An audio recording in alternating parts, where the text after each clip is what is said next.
Okay, I'm just gonna get us live on Twitch and YouTube and get super chat set up, and I'll be right back.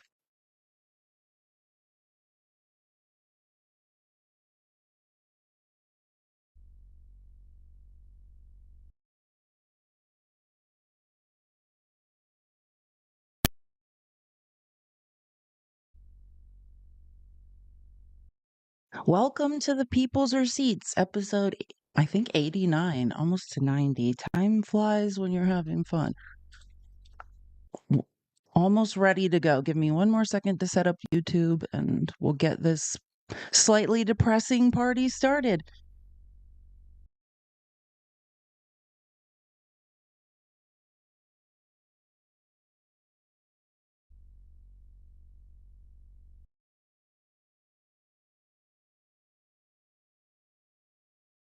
Hey, Steph. Sorry, talking to Steph in the YouTube chat. Welcome, welcome. It's Thursday. Sorry, I've taken in so much information in the last like 5, 6. I didn't run today. I didn't work out. I think that's why I feel scatterbrained. Waiting. I was trying to wait for my ADHD medication to kick in more. I think I'm gonna be good. But I've taken in so much information. I almost forgot all of it. Like so much weird stuff is going on, but we'll try to cover all the most important things. And what we don't cover today, we will get to tomorrow. Oh, yes. Pin live goal. Okay. Okay. Can you guys hear me okay? Yeah. Hi. Hey, Danny. Hey, Dolphin. Another crazy day in paradise. I know. That's exactly how I feel. That's exactly. Wait till you saw the stuff I have to show you. You have no idea how true that is. And then I just was like, oh, wait, where did my outline? Hold on. Let me make sure my outline is up. Okay. It's okay. Can't have that. Switch.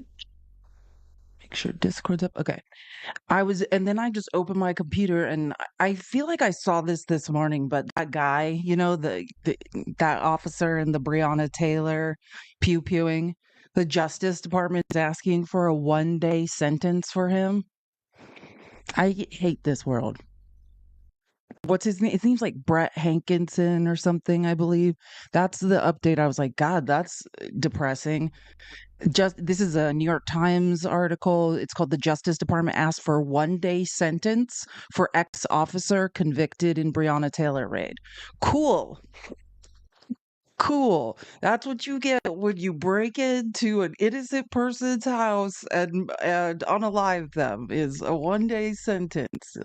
I d- I can't deal with that. And I haven't read about it. It just came to my inbox. So I don't know much more than that. And I try not to just read headlines without knowing what I'm talking about. But man, that one was just like a punch to the gut. I mean, it's like the fifth punch to the gut in the Breonna Taylor case. Jesus. Let me get some Gatorade and water really quick, and then we'll get going because we have a lot to cover.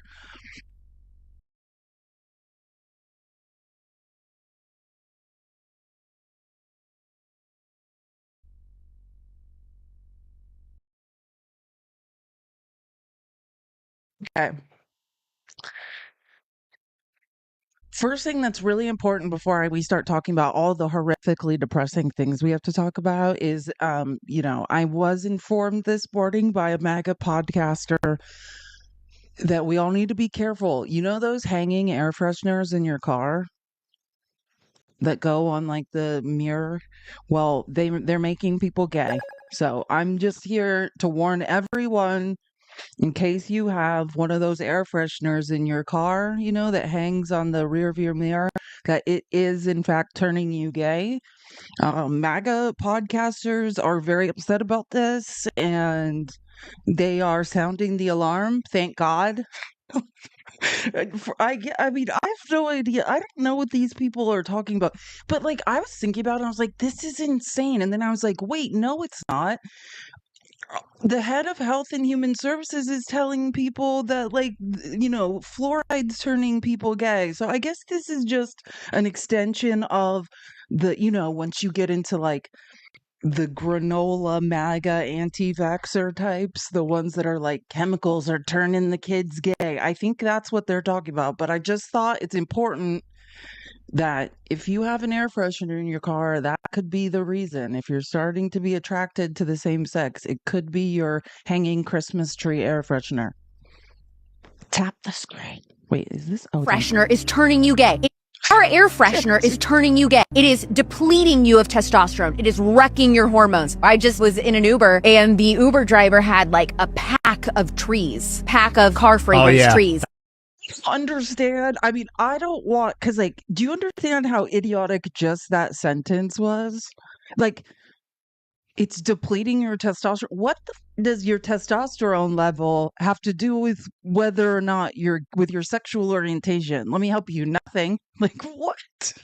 Like, what? Do you know what I'm saying? Maybe she means like changing your gender, but it's like, first of all, who are these people? And it's unbelievable, like that these people get paid so much money and get to go to these Turning Point USA conferences, and it's like, what are you talking? What?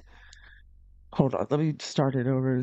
It's not Our that air long, I promise. freshener is turning you gay. It is depleting you of testosterone. It is wrecking your hormones. I just was in an Uber and the Uber driver had like a pack of car fragrance trees. That happened to me yesterday. Yeah. I had to hold my breath the whole ride. Exactly. It's disgusting, right? It needs to be banned. None of the artificial fragrance air fresheners in a car. So I tell the Uber driver, you realize that those are turning you gay. He parks to drop me off. He immediately grabs the pack of trees and he puts them in the trash can. He goes, thank you for telling me that. That's all it takes. I can't believe people still use those. I just saved that man's balls. Those can make you very, very sick. It can make it hard to get pregnant. I mean, there's a myriad of issues with anything that has perfume or fragrance that's artificial in it. Not one thing she said has anything to do with your sexual orientation, which I find very confusing. Like, what? MAGA influencers have to be the dumbest people on this planet. Yeah, everything you listed has nothing to do with sexual orientation, but thank you for sharing that with us. Yeah, like if you can't get pregnant, I think, does that make you gay? Or does that mean you have infertility issues? If your hormones are imbalanced, does that make you gay? No. If you have low testosterone, men just, their testosterone just drops, from like 30 on. Does that make them gay? Or does that mean it kind of makes them a little chubby in the middle and and tired? Like, does it cause them to lose muscle mass? It's like, and she's so dead serious about it. She's like, "Yeah, nailed it. Nailed it." Like, good Lord Jesus. I just thought everyone like, but just in case you have an air freshener. If I was that Uber driver, I thought when she was telling that story, she's gonna be like, the Uber driver pulled over and told me to get out of the car. I would be like, I'm not taking you in. Like, I'm dumber for having let you in this vehicle. This is why I can't drive Uber, for fear I'd pick her up. Like, truly. It does explain so much. She literally made that video and watched it back and was like, nailed it. Nailed it. Nothing here would imply that I'm an idiot whatsoever. I know. I had no idea I was gay because of air fresheners.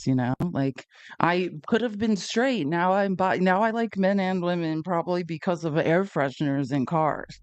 Before we get into the like crazy depressing news, I'm gonna Caroline Leavitt was doing another horrible press conference of lies.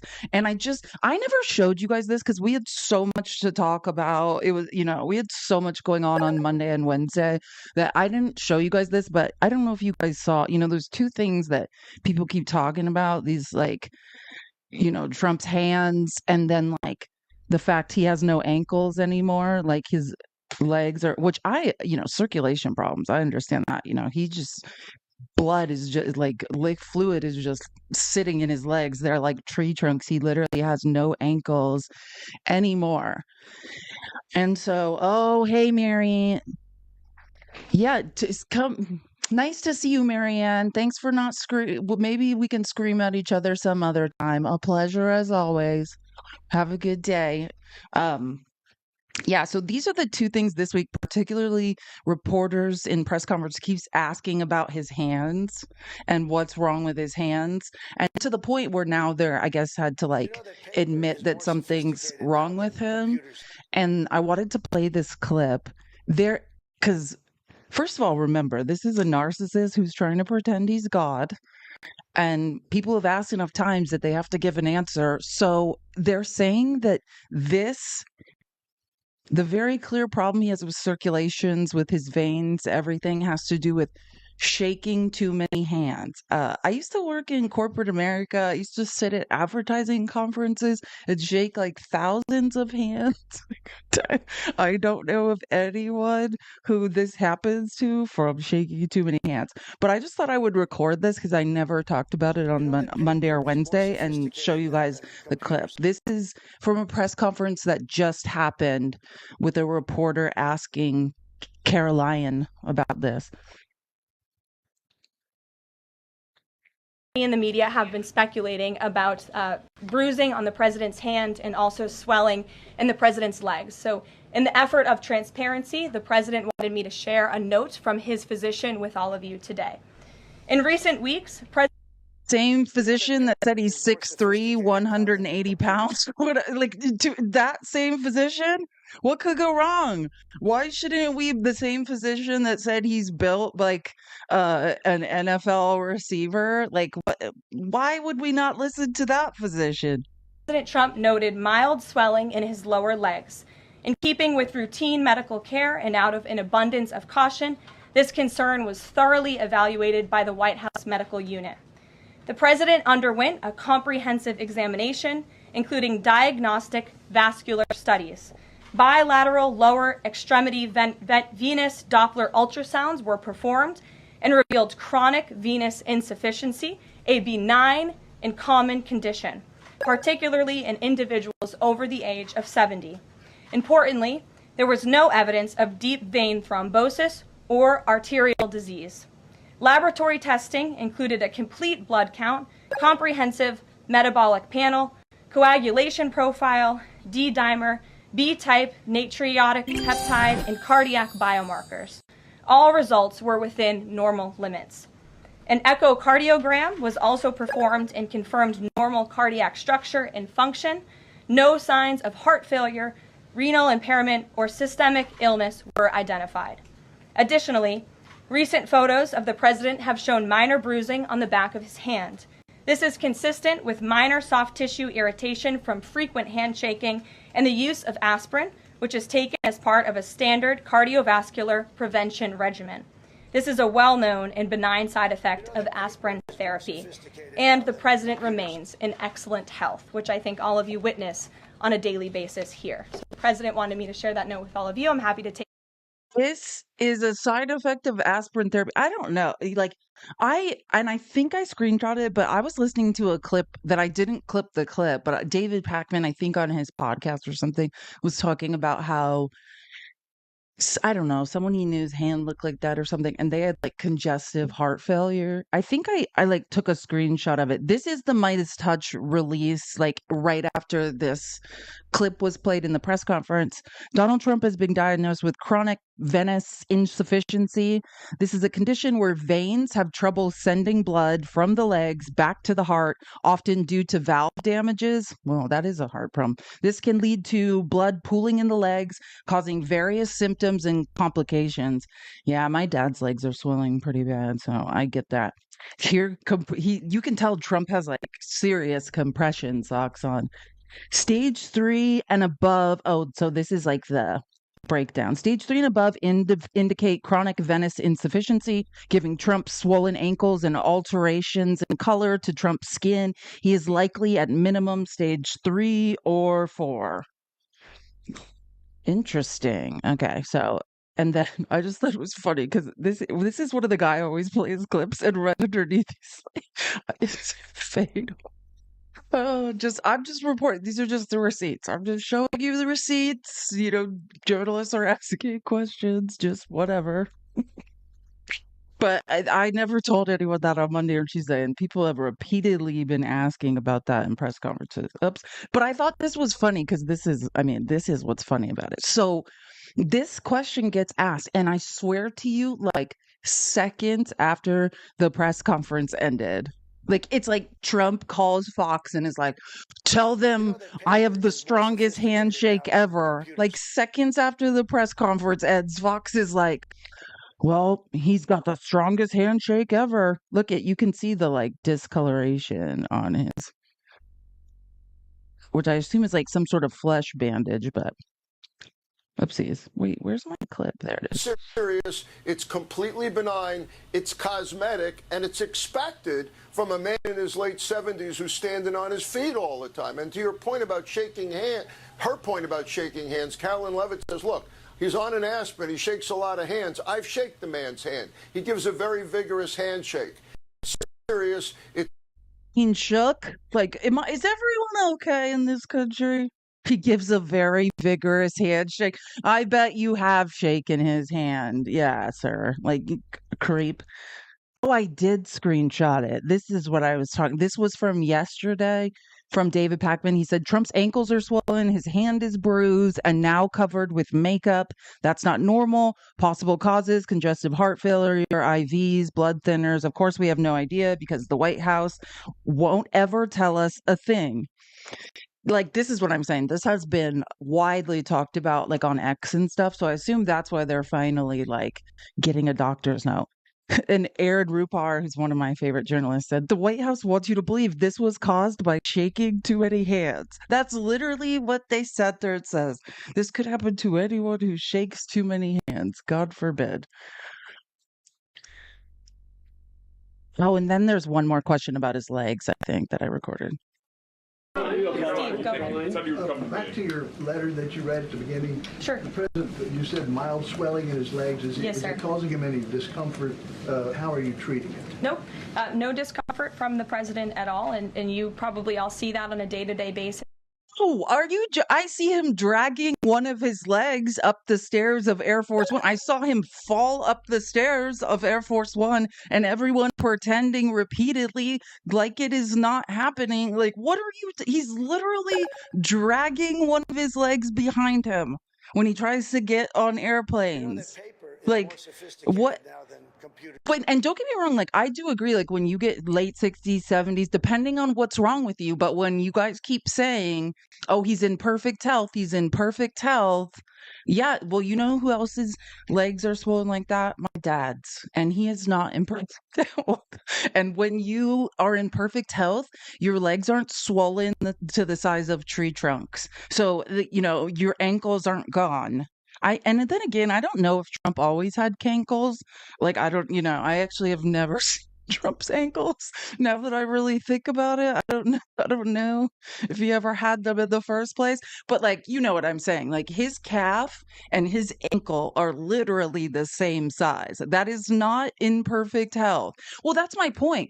Just remember, they still bring up the, oh my God, I always want to say that receiver from the Dallas Cowboys that dated Kim Kardashian briefly.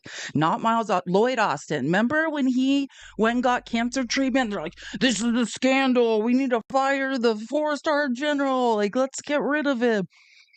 We never get any straight answers. The only thing we know is Trump is in perfect health, except for his legs are swollen like tree trunks. He keeps dragging one leg behind him and can't get up the plane steps.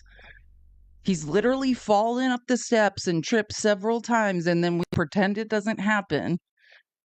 Now this stuff with his hands, but even though they finally acknowledged it's happening and gave a diagnosis, he's still in perfect health. And he's 6'3" and like, what is it? Like 190. And he's another person entirely who's like an NFL defensive end. I don't know.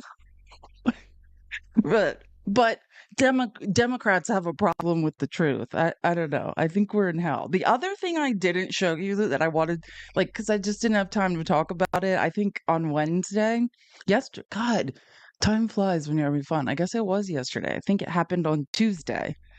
Well, actually, let me show you the clip first because I think I recorded the actual clip, so you won't be like, "What the hell are you talking about?" Like, so. Yesterday was the 16th. Yeah, it was Tuesday. So on Tuesday, Trump's talking at some sort of summit where he was like falling asleep. Oh, I mean, he was fighting for his life to stay awake. Orange Grandpa was just nodding off over and over and over at this summit. But he just starts. This is what I'm talking about this man has no idea where he is or what he's talking about. You know how he sometimes in order to say he's smart. The man who thinks a dementia test is an IQ test. And sometimes in order to prove he's smart, he says, "Well, my uncle was a professor at MIT." Well, so I think he was going to go into that whole thing, which has nothing to do with you being smart or not, Trump. But I think he was going to go into that whole thing, but then just starts You know that making up like paper a is more pathological sophisticated lie than computers. about he basically said his uncle taught the Unabomber, Ted Kaczynski. Like, listen, this is the clip. Permits, and I have to I have to brag just for a second because when I first heard about AI, it's not my thing. Although my uncle was at MIT, one of the great professors, 51 years, whatever, he was the longest serving professor in the history of MIT, 3 degrees in nuclear, chemical, and math. That's a smart man. Kaczynski was one of his students. Do you know who Kaczynski was? There's very little difference between a madman and a genius. But Kaczynski, I said, what kind of a student was he, Uncle John, Dr. John Trump? He said, what kind of a student? And he said, seriously good. He said he'd go around correcting everybody, but it didn't work out too well for him. Didn't work out too well, but it's interesting in life. But Again, now this is an example because you hear MAGA always saying like Trump doesn't lie. Every single part of this is a lie. This never happened. I mean, there's no other way to say this other than Is more this did not sophisticated now happen. than computers. Trump sat there. Okay, nope, Dale, you're not. Don't start. You're going in detention, Dale. I'm telling you, this is not. I know you like to come here and talk about Hillary Clinton's email server. I'm telling you, Dale. If anyone wonders who I'm talking about, that's You know that David, the paper is more Orange D. His real sophisticated name's now than Dale. computers. This is your one warning to You know not that start paper talking is more about Hillary's email sophisticated now than server, and computers. it's distracting the people whose brains work. If you continue, you're going in detention again for the entire class, just like yesterday. I didn't know you could block someone for the whole live. So now I don't have to necessarily I don't have to block Dale forever. He just goes to detention for the day. Yeah, if you guys don't know You know Dale that slash paper is David, more he changed sophisticated his now than name once he computers. started really being rude to people on the internet. He was my first troll, like years and years and years ago. Me and Nemo and Chelsea, like Political Mom, we used to do lives together, like in the middle of the night. It would be like 2 a.m. and there would be You like know that paper 15 is more people in there. sophisticated now than And Dale was always there. So I do have a soft spot for computers. the first person that ever started harassing me on the internet. So that's why I can't quit Dale. No matter how annoying he is. I just always let him come back.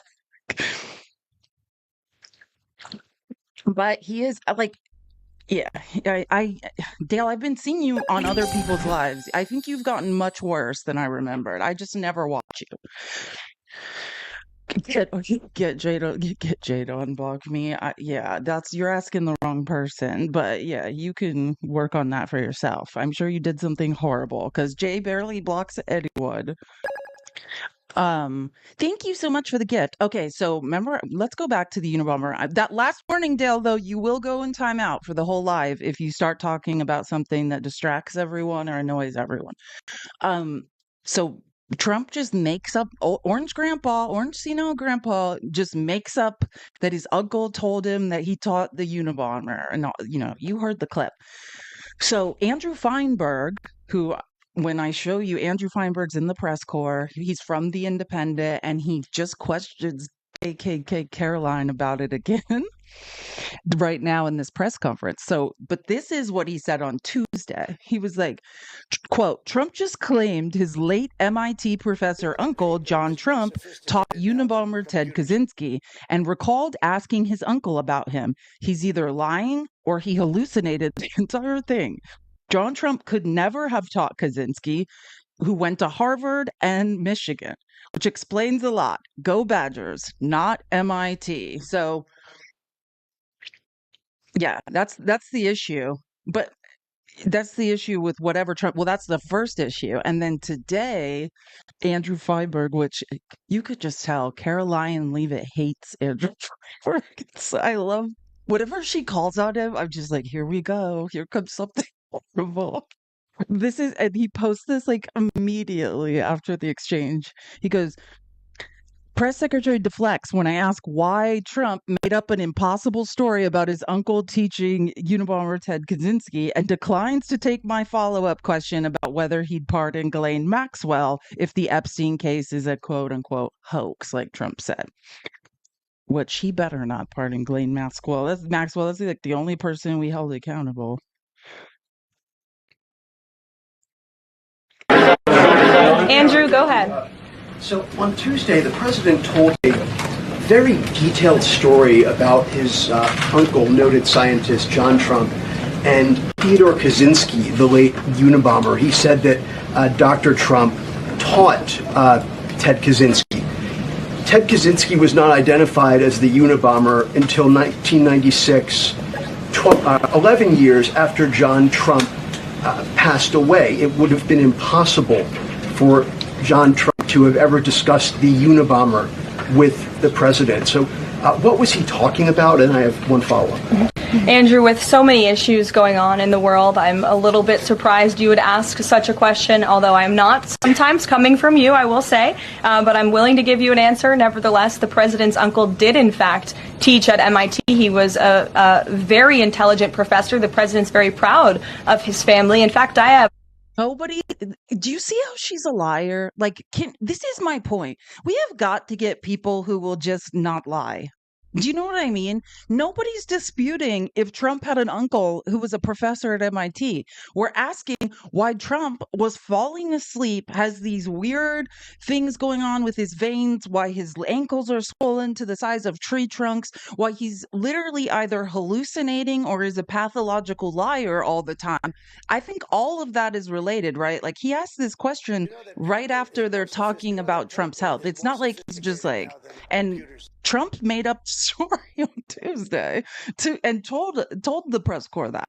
So I don't think it's strange at all to be like, hey, like, should we be concerned that, you know, the guy that's grifting, stealing from all of us, covering up S trafficking, and, you know, dragging us all. You campaigned on no new wars, releasing the Epstein files. America First has pretty much done the opposite. Should we be concerned if his brain's working, or if he truly believes his uncle told him that? Like, I think it's relevant. Or the president has a letter from his uncle on the MIT letterhead that sits in the Oval Office dining room. Maybe we'll let you see it sometime. And then Elizabeth. Caroline, one more. Elizabeth, will the president consider pardoning Ghislaine Maxwell if the Epstein case is a hoax? She's like, Elizabeth, go ahead. She's like, shut up, Andrew. It's like, remember how Peter Douchey would always go after well, Peter Douchey does that to everyone, but not Karine Jean-Pierre. Like, who is it that has a show on MSNBC? Jen Psaki. Like, Jen Psaki used to just go at Peter Douchey, and I thought it was hilarious. Oh, okay, Dale, this is your last warning. More idiotic comments and you'll be going away. No, actually, no. And let me just be clear. Biden's brain did work, right? Biden saw neurologists. Trump is the one that thinks a dementia test is an IQ test. Trump's the one that can't remember when and where he is. But actually, that's less important to me. I'm more concerned with policy, right? Like, Trump wants to be a dictator. Trump is consolidating power in the executive branch to the point where he's disempowering and asking the judiciary and the legislative branch to cede power to the executive branch. So if you're saying, no one's smarter than me, I'm God, I know everything, I can't. Who was it? It was Brazil's president, Lula Silva, who just said Trump was elected to be the president of the United States, not the emperor of the world. You know? And if somebody who is this incapable of remembering anything, telling the truth, doing math, all of these things, wants to be the emperor of the world or the dictator of America, that's concerning to me. Because, and I said this all the time, what Biden was really good at is putting people in the right roles, right? Real CEOs and people who manage a lot of people. You don't need to know everything. Your job is not to rule the world and control everyone and everything. It's being smart enough to put qualified people in the right places, right? Who are very intelligent, and you let them do their jobs and advise you. And you take their advice. And that's what Biden did well. I'm not saying Biden was not some sort of like, amazing genius. He just had a ton of experience, went out, got a really good stack of an amazing pool of talent, one of the like most talented pool of people I've ever seen, and said, "Hey, you know your lane, and I'm going to have you advise me on what to do." And and that's how you run government. Like, people still, I mean, I could give you many, many examples of that, but like one of my favorite is, do you remember when Trump started saying that Biden had shut down LNG exports? First of all, he never shut down LNG exports. He shut down new contracts, but we were still exporting more LNG than anyone else in the world. Liquid natural gas. If you're like, what the hell are you talking about? Talking about liquid natural gas. And the reason for the pause was the people who were in charge and could do statistical analysis really well were very worried about the increase in exports.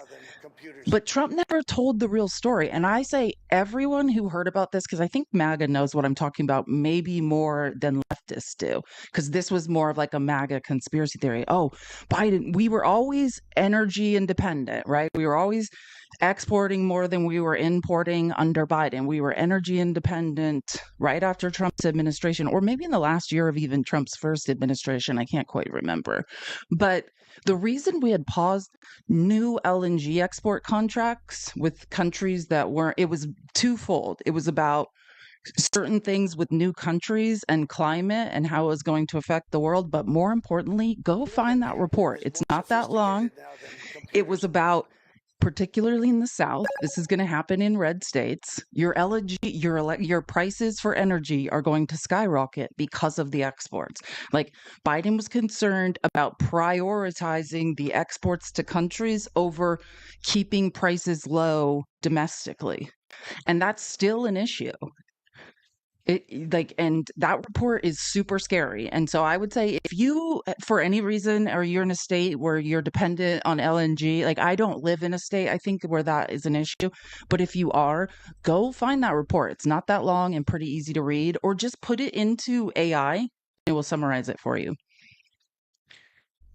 Biden never was a president. Oh, yes, I'm sorry. I meant Obama wearing Biden's skin suit. Yes, Biden was tied up in the basement. God, people are so not smart. That's not an intelligent thing to say. Like, why am I in this hellscape with people whose brains don't work? He's like, yep, now you got it. I knew it. And if people think I was being hyperbolic, understand there is a whole cross section of MAGA who truly believe that. I don't suggest you hang out on X, but I wasn't just like, oh, let me say something crazy. That's truly what they think. That is 100% one of their most believed theories, was that Obama was wearing Biden's skin. And he was just up in the basement of the White House. That's what they say. I don't exactly know how they believe that's true, but they truly do believe it. Well, yeah, and it's not. Here's the thing. It's less about, like, me personally, how do I feel? Because I promise you, if Trump was just some creep and he was an asshole, but like the math was mathing, then I don't care. Right? If the big, beautiful bill wasn't the largest transfer of wealth to the top of the economy in US history, if it was something reasonable that I thought benefited the rest of us over billionaires, or maybe it was even a little bit even, I wouldn't, like, I don't. I come from a family of crazy, highly intelligent, but not the best people necessarily. Like, I don't judge people based like on morals, right? It's more like utilitarian. Are you good at your job? Are you good at putting people in the right places? And so we, the American people, the average American, not 800 to 1,000 billionaires, can succeed. Okay, Rat, I know it was funny for a second, but I'm just telling you right now, this is not the place to spam the chat. This is we're going to do some learning, but we're going to get into, before we get into the Epstein stuff, because I have some really interesting updates. not conspiracy theories rant, but some updates on what's going on with all that. I want to show, I'm sure people who are following politics have seen what happened this morning in Congress. There was a like insane walkout in the Senate, and I think I have pretty much all of it on tape. So I'm trying to think of what order to go in with this. So Matt and I, USMC Angry Veteran, in our live on Tuesday, Matt brought this up. Emil Bove. If you're like, who the F is that? That was one of Trump's lawyers doing the Stormy Daniels case. He was one of Trump's, like, I think he was second chair. Todd Blanche was first chair. Emil Bove was second chair. Todd Blanche is like second in charge of the DOJ behind Pam Bondi, I think. And Emil Bove has, he's also very powerful. But Trump, and my real fear and what I believe is going on is that Trump is forcing this guy, I believe, into the Third Circuit, which is above Pennsylvania. He's trying to force his confirmation as a federal judge in order to then appoint him to the Supreme Court. If I had to guess, I'd say Emil Bove's future is to be the next creepy, Gollum. I'm sorry, I meant Samuel Alito. I get them mixed up sometimes because they look so similar. Gollum, Jesus-loving Gollum, Samuel Alito, and his scary wife who won't stop putting flags up outside of their house and threatening their neighbors. I think that is the path. So he's trying to force through this confirmation. Now, remember, since Emil Bove, and I'll say this, don't sleep on Emil Bove. He's smart and capable. That's probably why I'm more scared of him. Because you guys know me, I watched every moment of that. Read every court document in the Stormy Daniels trial. I think Todd Blanche was more like hyperventilating the entire time. Emil Bove drove that defense, and he did everything he could. I could see why Trump likes him. And what he's known for now in the DOJ is basically saying F the rule of law, F the Constitution, allegedly. He says he doesn't remember saying it. But if you remember, in the Kilmar Abrego Garcia case, the guy who's no longer there, I can't remember. Well, they call him the whistleblower now. I don't remember if we ever knew his name, but the lawyer who told the truth under oath in court and just said, yeah, we had no legal reason to deport Kilmar Abrego Garcia. He should never have left. That guy, and then all of a sudden he disappeared and was fired. Well, that guy is now a whistleblower who has contacted Congress and given some statements in writing and I guess under oath, basically saying that Emil Bove sat in meetings and said, F the rule of law, we need to, do whatever Trump wants us to do and whatever it takes and all this stuff. So that's why everyone's like, what the hell is going on with this guy? And why is Trump so intent on making him, remember, just federal judges, lifetime appointments. Once he's in there, can never be undone. Democrats don't really have the ability to stop it anyways. All they were asking this morning when chaos and fighting erupted, actually, I'll say this is more common for the House. This is not usually the kind of thing you see happening in the Senate. So I'm going to show you a couple clips kind of explaining things, and then I'll show you the fight, which went on for 10 minutes. People I've never seen even be upset or show any emotion. The Senate is a bunch of skeletons. It's do you guys care about anything? All of a sudden I was like, wow. And Cory Booker was screaming in there for 10 minutes, and he's like, none of these people ever get mad. He's like, look what you've done. It was actually pretty interesting to watch. But first I want to show you Sheldon Whitehouse talking about Emil Bove, and this is before the craziness breaks out. So I'll show you this, and then I'm going to show two clips of Cory Booker kind of explaining all of this, and then I'll show you the actual fight.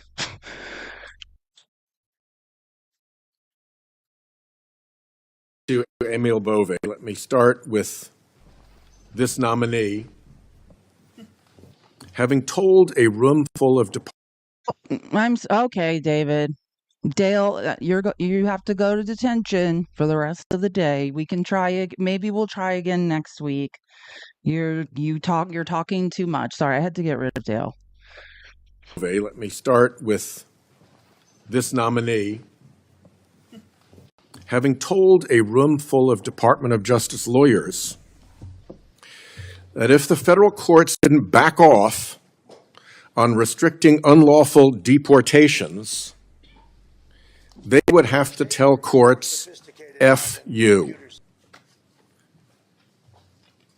I hope we can agree that telling courts F you is not an attribute we want in someone seeking to be a judge. We know that he said it because it is so abundantly corroborated in real-time communications among the lawyers present. What he's saying is they're all in this meeting. Emil Bove is saying F the. Oh, by the way, I forgot another shady thing. This is also the guy that got Eric Adams off, right? And remember, there was like 7 lawyers, the lead prosecutor, and then 7 other lawyers who like left the DOJ because they're like, yeah, Eric Adams is guilty. Not only is he guilty, we have more evidence. They wanted to bring what they call a. Oh my God, why can I not remember something? It's an indictment where they basically add charges to the original charges. If you remember back in October, I read the Eric Adams indictment because I have never like I would just want to be clear about if you believe Eric Adams when he says, "Oh, I don't know what's going on, like I didn't do anything." That's how I know you can't read. If you want to read it, they should make a movie out of whatever Eric Adams did. I mean, he stole taxpayer money, basically. He did a lot of shady things. And it's not like, oh, Uncle Billy says he saw Eric Adams commit a crime, but there's no other witnesses. It's financial crimes, crimes over the wires, like, and they have his own employees testifying against him. Like, he did superseding indictment. Thank you. God, smartest chat in the world. Never have to remember anything. I was going to say preceding, and I was like, that's not right. Yeah. They tried to add a superseding indictment. Remember, like I read over and over, you can look all this up in the New York Times. They had like the letter from the head prosecutor that quit saying, hey, he's guilty. And there's no reason, not just of the first indictment, but there's additional evidence and charges that we tried to bring that Emil Bove basically quashed. Like this guy, there's apparently nothing this man won't do for Trump. That's why everyone's so concerned. And again, remember, the Democrats can't stop this guy from being confirmed. They just wanted a chance to debate it, just to say their piece, and they wouldn't let them. They talk in texts about the FU comment contemporaneously in that very matter. Prosecutors don't get better corroboration than that. We'd also be on solid ground concluding that he lied about it to us in committee. He said he didn't recall. Really? Didn't recall saying something like that in a Department of Justice meeting surrounded by career lawyers? They all started texting each other. That's what he's saying. While he said it, everyone's like, oh my God, this guy's like violating the ethics of the bar. Like, what's going on? That's what he's saying by corroborating evidence. He's like, a bunch of people in this meeting have showed their notes and text messages. It's not remotely credible. Lying to our committee also is not a great attribute of a candidate to be a judge. Somehow, he seemed to know that he would get away with it. Meanwhile,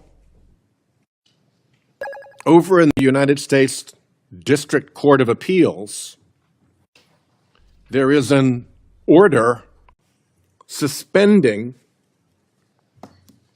Judge Boasberg's investigation into this matter. He announced a contempt investigation to look into what the hell went on at the Department of Justice with respect to these illegal deportations. Emil Bove is in the thick of that.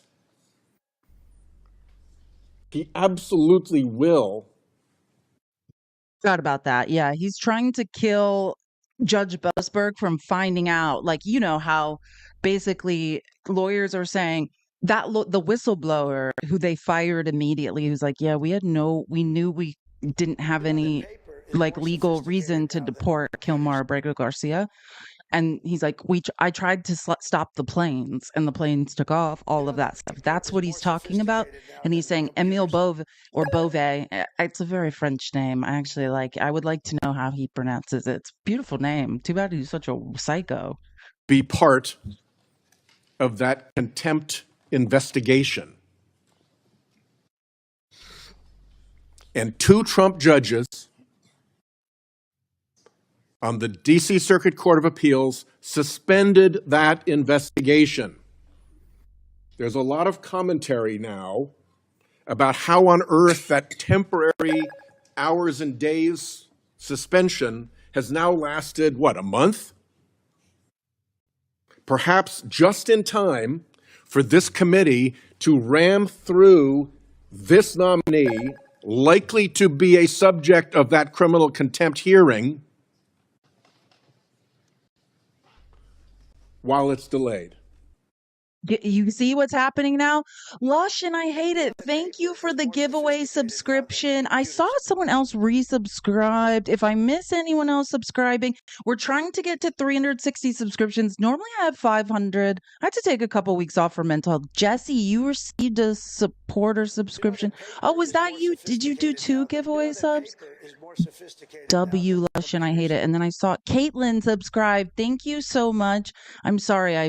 When I have to talk and not play clip, it's hard for me. If only you could see. I have 5 screens. There's a lot happening. If I missed anyone, thank you so much for your support. I try to thank everyone. But that's what he's saying. He's saying they're pausing this investigation into contempt and what Emile Bove did to fire someone who tried to do the right thing for Kilmar Abrego Garcia. Now they're pausing the contempt investigation and delaying it so they can ram through this confirmation, because once a federal judge is confirmed, that's it. It's a lifetime appointment, right? This is all a big conspiracy, and that's what Sheldon Whitehouse is trying to point out. And again, the Democrats can't necessarily stop this from happening. They're just saying, yeehaw, thank you for the hat. They're just saying, hey, can we say our piece about it? Can we debate it? Can we all speak in this hearing? If we are being played that way, with Trump judges delaying a contempt hearing that necessarily involves our nominee so that he can be shoved through, something is really rotten in Denmark. This whole mess, I never knew the saying was rotten in Denmark, around those deportations and his lying to this committee is all consistent with Bove's lawless character. He helped cook up an improper deal in a criminal case against the mayor of New York, which his own DOJ colleague called a quid pro quo, and an improper offer of immigration enforcement assistance in exchange for a dismissal of his case. That is disgraceful prosecutorial behavior. Those are some of the problems with this nominee. Then come the problems with our committee process, in which he was pre-licensed to refuse to answer questions. The committee conceded something Congress has never before conceded, that deliberative process and attorney-client privileges overcome our constitutional powers of oversight and advice and consent. Senator Kennedy and I noted this in our bipartisan report on executive privilege in December of 22. I quote, Congress maintains that all other components of executive privilege, besides presidential communications, that the executive branch recognizes, including deliberative process and attorney-client privilege, still quoting here, are not constitutionally grounded and therefore cannot supervene Congress's oversight authority. The majority, having made that astounding reversal and concession, then didn't even follow the rules for assertion of those supposed privileges, neither as to their scope nor as to the process for claiming them. These privileges need to be asserted. It's notable that this nominee never actually asserted them. Plus, he didn't have to, since his non-answers were blessed in advance by the majority. Instead, he hid behind vague claims, not privilege assertions, vague claims of inappropriateness or things not being public or failures to recall. The result was a hearing that more resembled a rackets hearing from The Godfather than a nomination hearing for a Circuit Court of Appeals judgeship. Throw in the Attorney General and Deputy showing up in person to give Republicans in this committee the eyeball, and the resemblance gets worse. Hearing by hearing, month by month, the bar is lowered and lowered and lowered for our constitutional advice and consent oversight. Neither The bar is in hell. And like, I know he's using a lot of words and saying a lot of things. Let me just explain, like, what he's saying is there are no checks and balances in government, right? That's what he's saying. He's saying the Supreme Court is ceding power to Trump. I mean, Congress has no spines, right? And they're going with whatever Trump says. We're about to confirm a federal judge who's under investigation for violating, the ethics of the bar and the Constitution. Like, I mean, everything is wrong. Every single thing. And the question is just, I mean, and truly, I think MAGA is the one that needs to answer this for themselves. And not, I don't know which, because it's confusing me. There's MAGA, right? The MAGA that's in here in the chat, who kind of, I don't know if they know what's going on with politics, but they're here, right? Like, they're around it. And then there's people that voted for Trump who I think just might have done it because they don't want to pay tax. They make enough money to not want to pay taxes, and maybe they don't understand fully what's happening. And that's, we've always had an education problem in this country, especially around politics and what's going on. But the education issue, combined with being exhausted in capitalism. Like, when I worked in the tech industry, I was still brilliant, but I was working 90 hours a week, like, made a lot of money. But yeah, I thought I was politically savvy back then, but looking back, I had no idea what was going on in politics, because you have to go to sleep. Like, you can't know all of these things. So we have an education problem. We have the exhaustion of capitalism. And then we have the disinformation campaigns, the 24 from Russia, from combine, in correlation with Trump's disinformation campaigns. And that's what we have to figure out how to overcome. And I think, like, when I think about it simply, everybody in the United States, in the face of this, like what we were talking about yesterday was, man, I never knew how the Holocaust happened. There was always, even though I have a history degree and I studied it and I took so many classes on it, I still was just like, I don't get it. Like, how are people sitting there while people are being herded onto trains? Like, why wouldn't you just say something? I know now. Like, we're living it now. And think about it. They had less information back then, right? Like, US planes would like drop leaflets down to try to tell people like what's going on back then. Now we have all the information in the world. Well, maybe too much information in a way where people don't know what to believe. It's the opposite problem.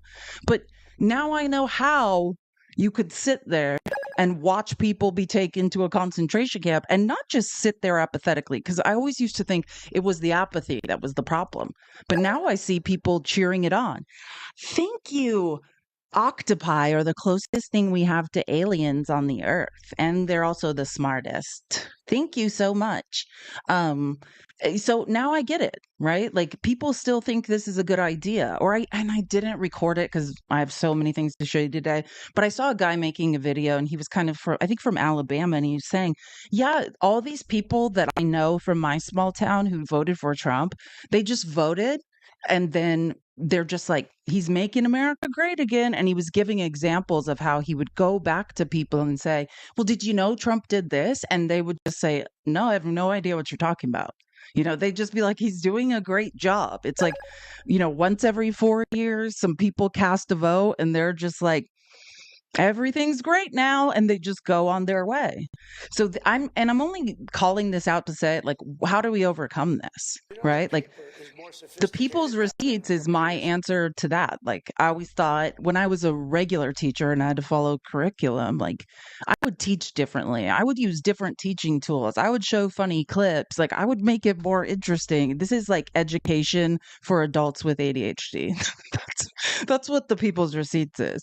And I think we have to figure out, like, not just how are you going to save the kids from idiocy, because the children, when MAGA, when you say, hey, it's a good idea to abolish the Department of Education, it really is not mathematically. I can make a mathematical argument of how you won't be able to retire because of it.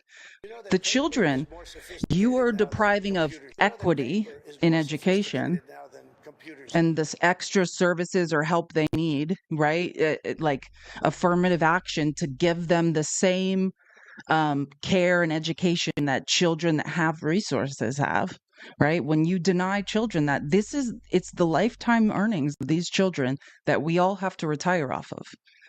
And look this up if you don't believe me, MAGA. Look up studies that are done that say when children don't have access to just something as simple, or it sounds like, who cares? Pre-K education. You deny a child pre-K education, and it limits their lifetime earnings by thousands and thousands and thousands of dollars. And you're like, who? I don't care. Who cares? No, we need to care because it's their lifetime earnings that are taxed, and that's the money we get help Medicare off of. That's the money we get Social Security off of. Right? So that's why it does matter to you, even though you don't think it does. It very much does. Or like if a kid doesn't have school lunch, like I taught second grade for a couple years, there were kids when it was worse in student teaching. I had, a class of like 40 first graders. I think there were 3 languages being spoken in the classroom. There were kids, if they missed that morning muffin and carton of milk, they weren't eating until lunch, and they got a little lunch for free at school, and they weren't eating until the next day for breakfast. And your brain doesn't work. And when you don't learn, it limits your lifetime earnings, limits how much taxes you pay to the government, limits life expectancy even. All of this stuff goes into it. When you can't go to the doctor when you're sick, all of this stuff will affect our ability to retire. All of it is connected. So that's what we need to start seeing. We are biting off our nose to spite our face. What? Sorry, I'm reading. If you're wondering what the F I'm doing, my live does not contain the content mentioned in the notice. Sorry, I just get violation. I've never seen that violation. It said that, my live has been restricted in visibility because I'm primarily directing people off the app. What? I've never seen that one. I appealed, but I have no idea. This happens to me every day. If it's not one thing, it's another. So whatever. But let's get to what I need to. Oh wait, let me make sure I find it, because hopefully we'll win that appeal. Because To Emil Bove, let me start with. I don't think I've ever directed anyone off this app. I actually worked in I worked for a pre and post IPO social media huge social media company. So I actually know that that's bad. Yeah. They don't like you to direct people off any app, which I don't believe that I did purposely, ever. Let me find this clip. I want to show you. Oh, okay. Just 2 short clips of Cory Booker, and then I'm going to show you the fight that broke out this morning in the Senate, which it's actually kind of good to see senators start caring about something. Like, it's good to know they're breathing and they're angry, because it's like sometimes I can't tell if they care about anything, which is infuriating to me. Cory, where did you go? Sorry. Where is my clip? Almost. Here we go. Oh, yeah. Okay. So first I'm going to show you Cory Booker happened. It's so funny all this happened this morning. And now I know why he was on Midas Touch last night, because this is what he was talking about. He was talking about the hearing they were going to have last night with Brett. Wait, What's the other brother? Not Brett, the other one. I think I'm getting them mixed up. What's the older one? Not Brett, but the oldest Mycellus. What's his name? Sorry, I'm trying to remember words, and I know you guys know. Ben, thank you. I knew it was a B, and I was like, Jordy. I know Jordy. I know the one with the J, but yeah, I can never. I always get Ben and Brett, I believe the oldest one. So again, this is, oh no, yeah, he was on Legal AF, which if you've never heard of the Midas Touch podcast, Legal AF, it's amazing, especially if you're a subscriber and you get all their content without commercials.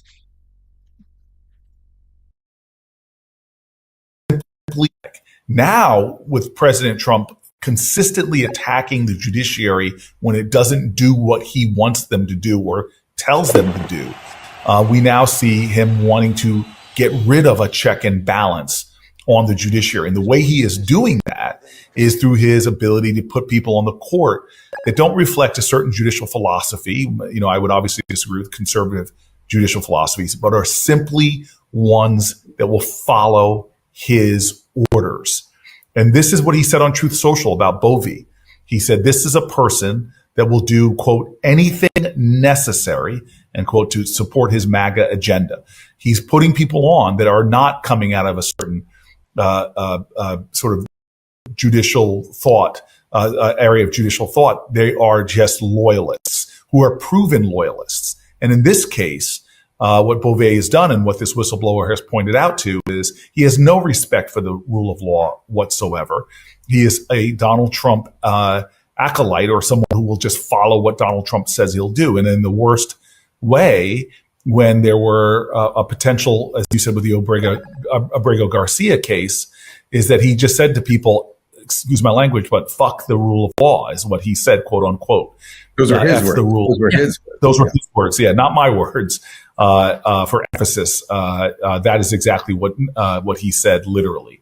And so, someone who does not have a respect for the rule of law, who is ordering people in the executive branch to defy court orders, should not be sitting. It should be disqualifying. He should not be sitting on the court in this case. And that is something that, again, my committee should be investigating. When there's a whistleblower who makes these accusations, and then by bringing emails and text messages has receipts to show that this happened, the committee should be investigating these very damning charges. That's what Trump doesn't want, right? Like the checks and balances, which even MAGA, you love a congressional hearing, right? We all love transparency. The one thing I don't think either the far right or the far left wants to get rid of is transparency and like Congress's ability to get us a little bit of that. I don't think we ever fully get it, but like, if Congress isn't going to do any sort of, advise and consent or, subpoenaing of people so we can get them under oath and get the truth. Like when we talk about sources, when people are like, oh, you can't trust the media. Yeah, like that, the media is a secondary source. Primary sources are when court documents, when people are under oath, under threat of perjury, right? The congressional record is one of my favorite. And what? I just got the same. I might have to restart my live. Hold on a second. Oh my God. What in the is going on? Why am I in trouble? Does that mean Does that mean I lost my appeal? I'm trying to decide if I should restart my live because I don't know. Did I finish this clip? I'm going to start playing. Okay, let me play the second clip. So this is one more thing about the Bovee thing before we get into the fight. And I'm just going to go because I think how I did it, someone showed me to do it last time, is use my cell phone and then you can check the appeal status. So I'm going to do that. I wrote a letter directly to Emil Bovee today about his role in withholding the Epstein files from the American people. This is a portion of the letter. Mr. Bovee, you held a key decision-making role at the DOJ since the beginning of this administration. In light of the significant public interest in the Epstein files, I'm just gonna restart my live. Yeah, because you can like monitor it from a phone. I have like 4 violations and 2 appeals not approved for directing people off the app. And to my knowledge, I'm not actually doing that. But I'm literally gonna keep YouTube and Twitch on and just literally turn the live off and turn it back on. Okay. See you guys all in a second.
Have no idea what I did wrong there. Oh, sorry. I need to reopen. I'm coming YouTube and Twitch. I think you guys should be able to see the live now. Let me just refresh. Sorry, I forgot I had to refresh on Streamlabs. Just kidding. Keep tapping the screen. Let's get to 100K as fast as possible. I don't know what to say though about that because I don't have any idea how to not do that again. That's the problem with you. I never do things wrong on purpose. I have an account manager on TikTok and I like told them that. I was like, I'm not doing anything ever on purpose. And I was like, and if you tell me what not to do, I won't do it. But I'm not. I'm a rule follower sometimes. Most of the time. Okay. Sorry, I'm just opening this. So if I get another violation, I can appeal it. Oh, I thought that's a grifters. It says gifters. I was like, 6 grifters in here. That's weird.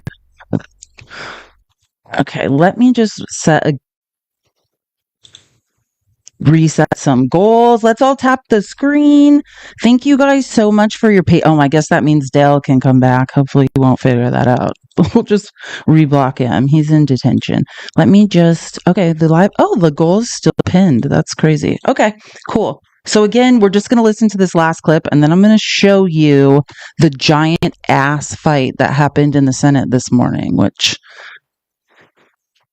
I also want to show you some stuff about AIPAC. It's like, I like Cory Booker. I like Hakeem Jeffries, but it's also like, how are we going to get these people out from under the spell of AIPAC? Because it scares me. It scares me how they can fight for every cause that makes sense and then like become weird, like AIPAC robots all in a second.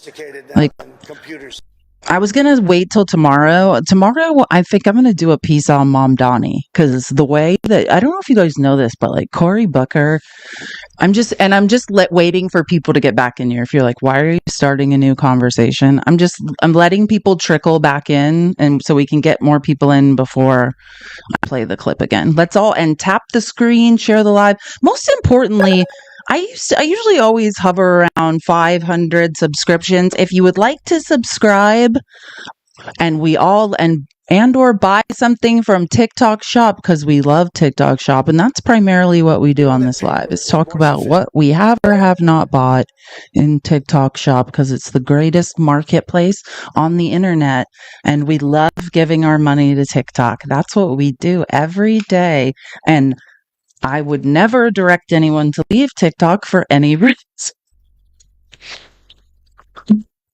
I'm so confused why they said that. Okay.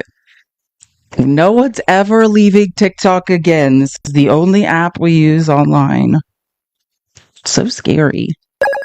I wonder if that's because I'm like you. I mean, TikTok has a deal with Streamlabs, like where I push this live to Twitch and YouTube. So it's like none of this makes any sense. But anyways, just while we're waiting for a few people to trickle back in and aggressively tapping the screen, maybe soon our hands will look like Trump's. Just want to say I put together this. I think I have like 40 clips now on Momdami. And it's like, I'm about to show you this fight in the Senate. And it's like watching Cory Booker like fight for what's right is fascinating because it's like it's like a switch flips with these New Jersey, New York, Pennsylvania Democrats because they're all getting so much money for AIPAC. It's like I'm so aligned with their views, well, except for Cory Booker and that damn crypto bill, but I'm aligned with their beliefs on pretty much everything. And then you start talking, like you watch them start talking about AIPAC, and it's terrifying. Like, do you know Hakeem Jeffries is like pretending he doesn't know who Momdami is, kind of like Chris Hayes was like, why don't you want to endorse like someone who won the New York primary, like in the thank you so much. Thank you, Miller. That was amazing. Why don't you want to endorse him? And Hakeem Jeffries is like, I really don't know him. It's like, we're pretending we don't know who Momdami is. Like, that's where we're at now because of AIPAC. And I think I finally looked up all the campaign finance like numbers, or I found a clip of someone listing them out.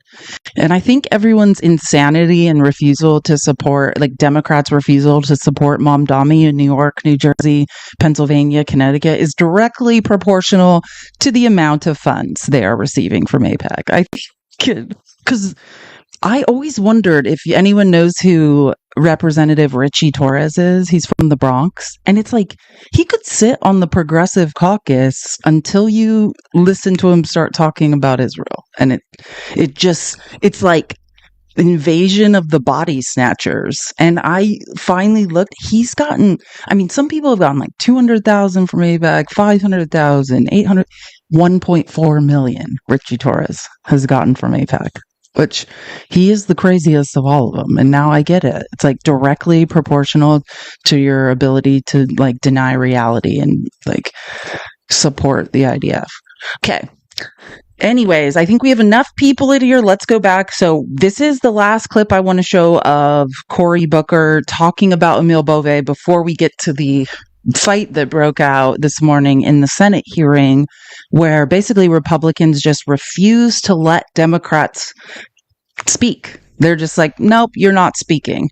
And Cory Booker lost his mind and was like, yeah, now we're just violating the rules of the legislative branch. We're violating the Constitution. Nobody cares. And I've never heard him talk like this because I don't like Chuck Grassley. You know, Chuck Grassley is the senior senator from Iowa. He basically has been in Congress since like 1980.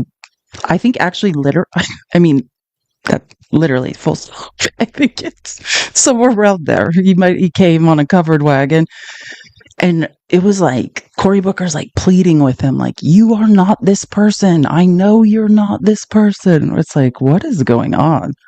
Okay, so this is the last clip, and then we'll get to 1880. Well, no, I mean, the covered wagon joke will be better with 1880, but I think he actually might have been in the U.S. Senate since like 81 or something. I mean, it's a long. He's 90, like 2 or something. He's very old. And the Trump DOJ and the FBI's Sorry, let me start it over. That's where I wrote a letter directly to Emile Bove today about his role in withholding the Epstein files from the American people. This is a portion of the letter. Mr. Bove, you held a key decision-making role at the DOJ since the beginning of this administration. In light of the significant public interest in the Epstein files and the Trump DOJ and the FBI's shifting positions on transparency and public disclosure, records and information relating to your participation in this matter are relevant to the Senate Judiciary Committee's ongoing review of your nomination to the U.S. Court of Appeals for the Third Circuit. Your involvement in the DOJ's review of the Epstein files is a matter of significant public importance given the contradictory statements by Attorney General Bondi concerning the existence of an Epstein, quote, client list and DOJ's stated commitment to transparency. Furthermore, it warrants scrutiny whether the DOJ intentionally withheld evidence related to the trafficking and sexual abuse of minors to protect certain individuals.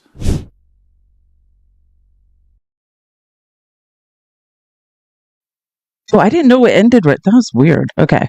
Anyways, so here's let me not, that's a shorter clip. Let me find the real fight now. So again, this is just a couple hours ago in the Senate when Democrats show up to the confirmation hearing just to say like, hey, we want to speak. Like, we want to say our piece about Emil Bove and what he's done.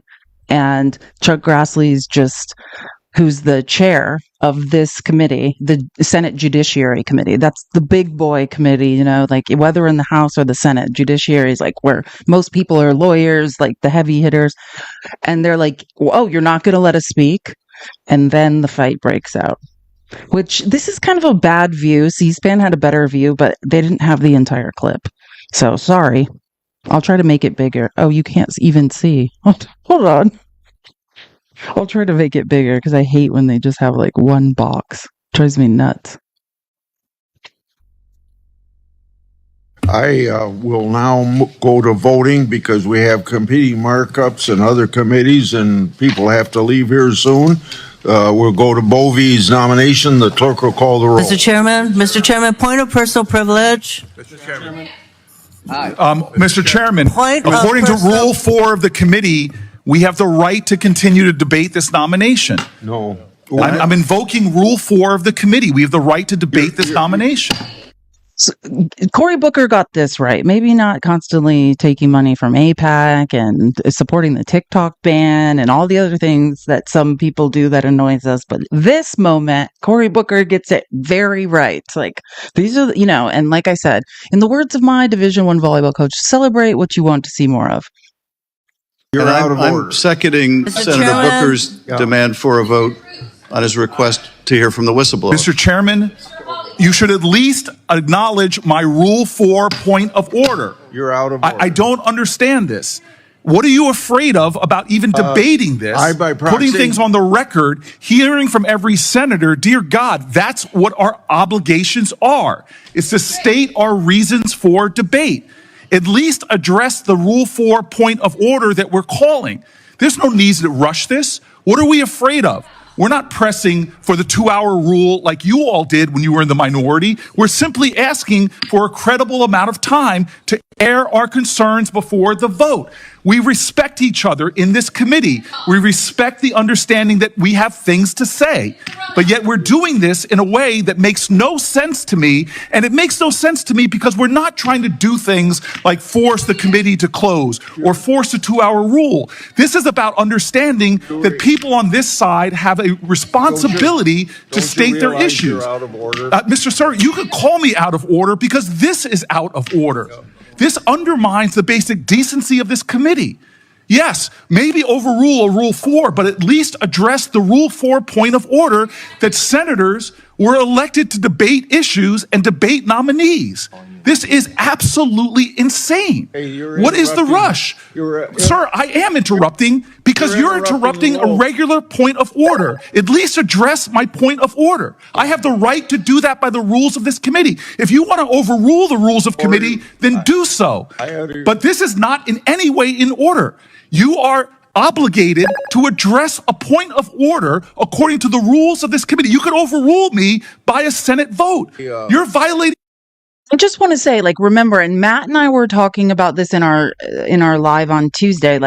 We are in the minority in the legislative branch. We don't have power. So what we have to do is what you're watching Cory Booker do, right? We have to get people on the record publicly, denying, ceding power to the executive branch, acquiescing, watching the spines dissolve in their back and saying, well, Trump doesn't want me to let you guys speak, even though the checks and balances of the Constitution say this is exactly what should happen. Senate's job is to advise and consent, right, to confirmations and the picks of the executive branch. And this is their role.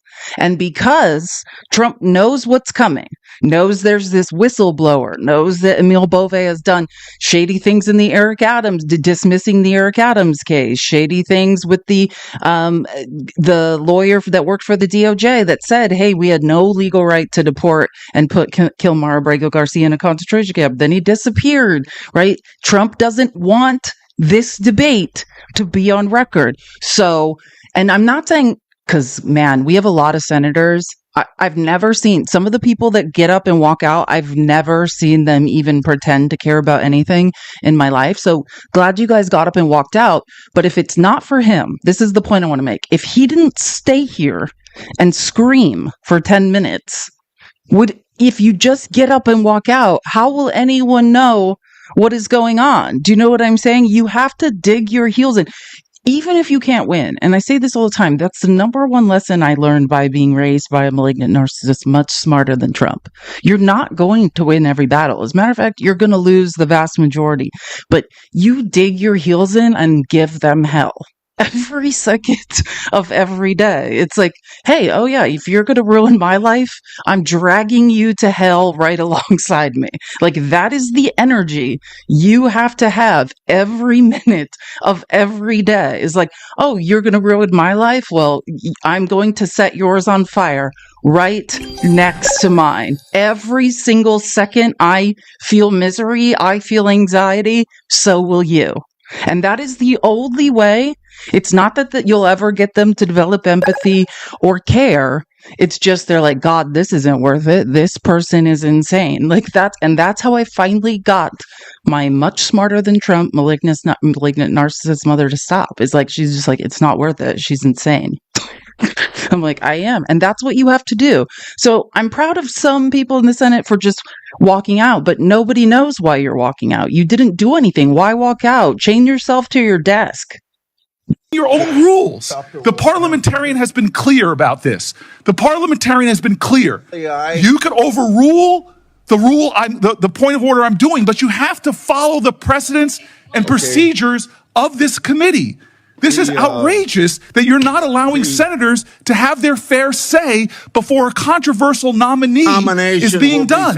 This is unbelievable. This is unjust. This is wrong. It is the further deterioration of this committee's integrity. With a person like this, what are you afraid of? Are you afraid of hearing from Chris Coons? From hearing from one of my colleagues? From hearing from Adam Schiff? What is the fear here? Have at least the decency to have a vote on my point of order regarding Rule 4. I have respect for you, Mr. Chairman. We've served together for more than a decade, but this is outrageous. This is unacceptable. This is wrong. It is wrong. And why? Why? What is the rush to take another half hour to listen to people? What is the rush? What are we afraid of, Mr. Chairman? What are we afraid of?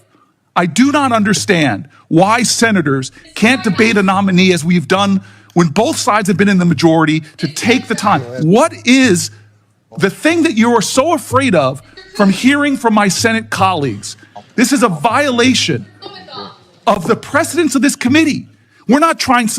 Trump told Chuck Grassley very clearly, I don't want to hear it. I don't want anyone to know what Emil Bove is being accused of. Don't even let them speak, even though that's a violation of the checks and balances of the Constitution and the function of the Senate. Like, don't let them speak. That's where we're at now.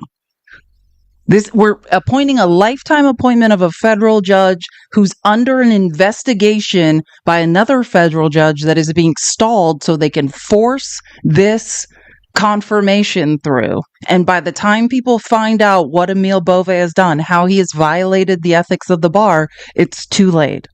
Stunt here to try to force a 2-hour rule like you all did when you were in the minority. We just want to be heard before a controversial vote.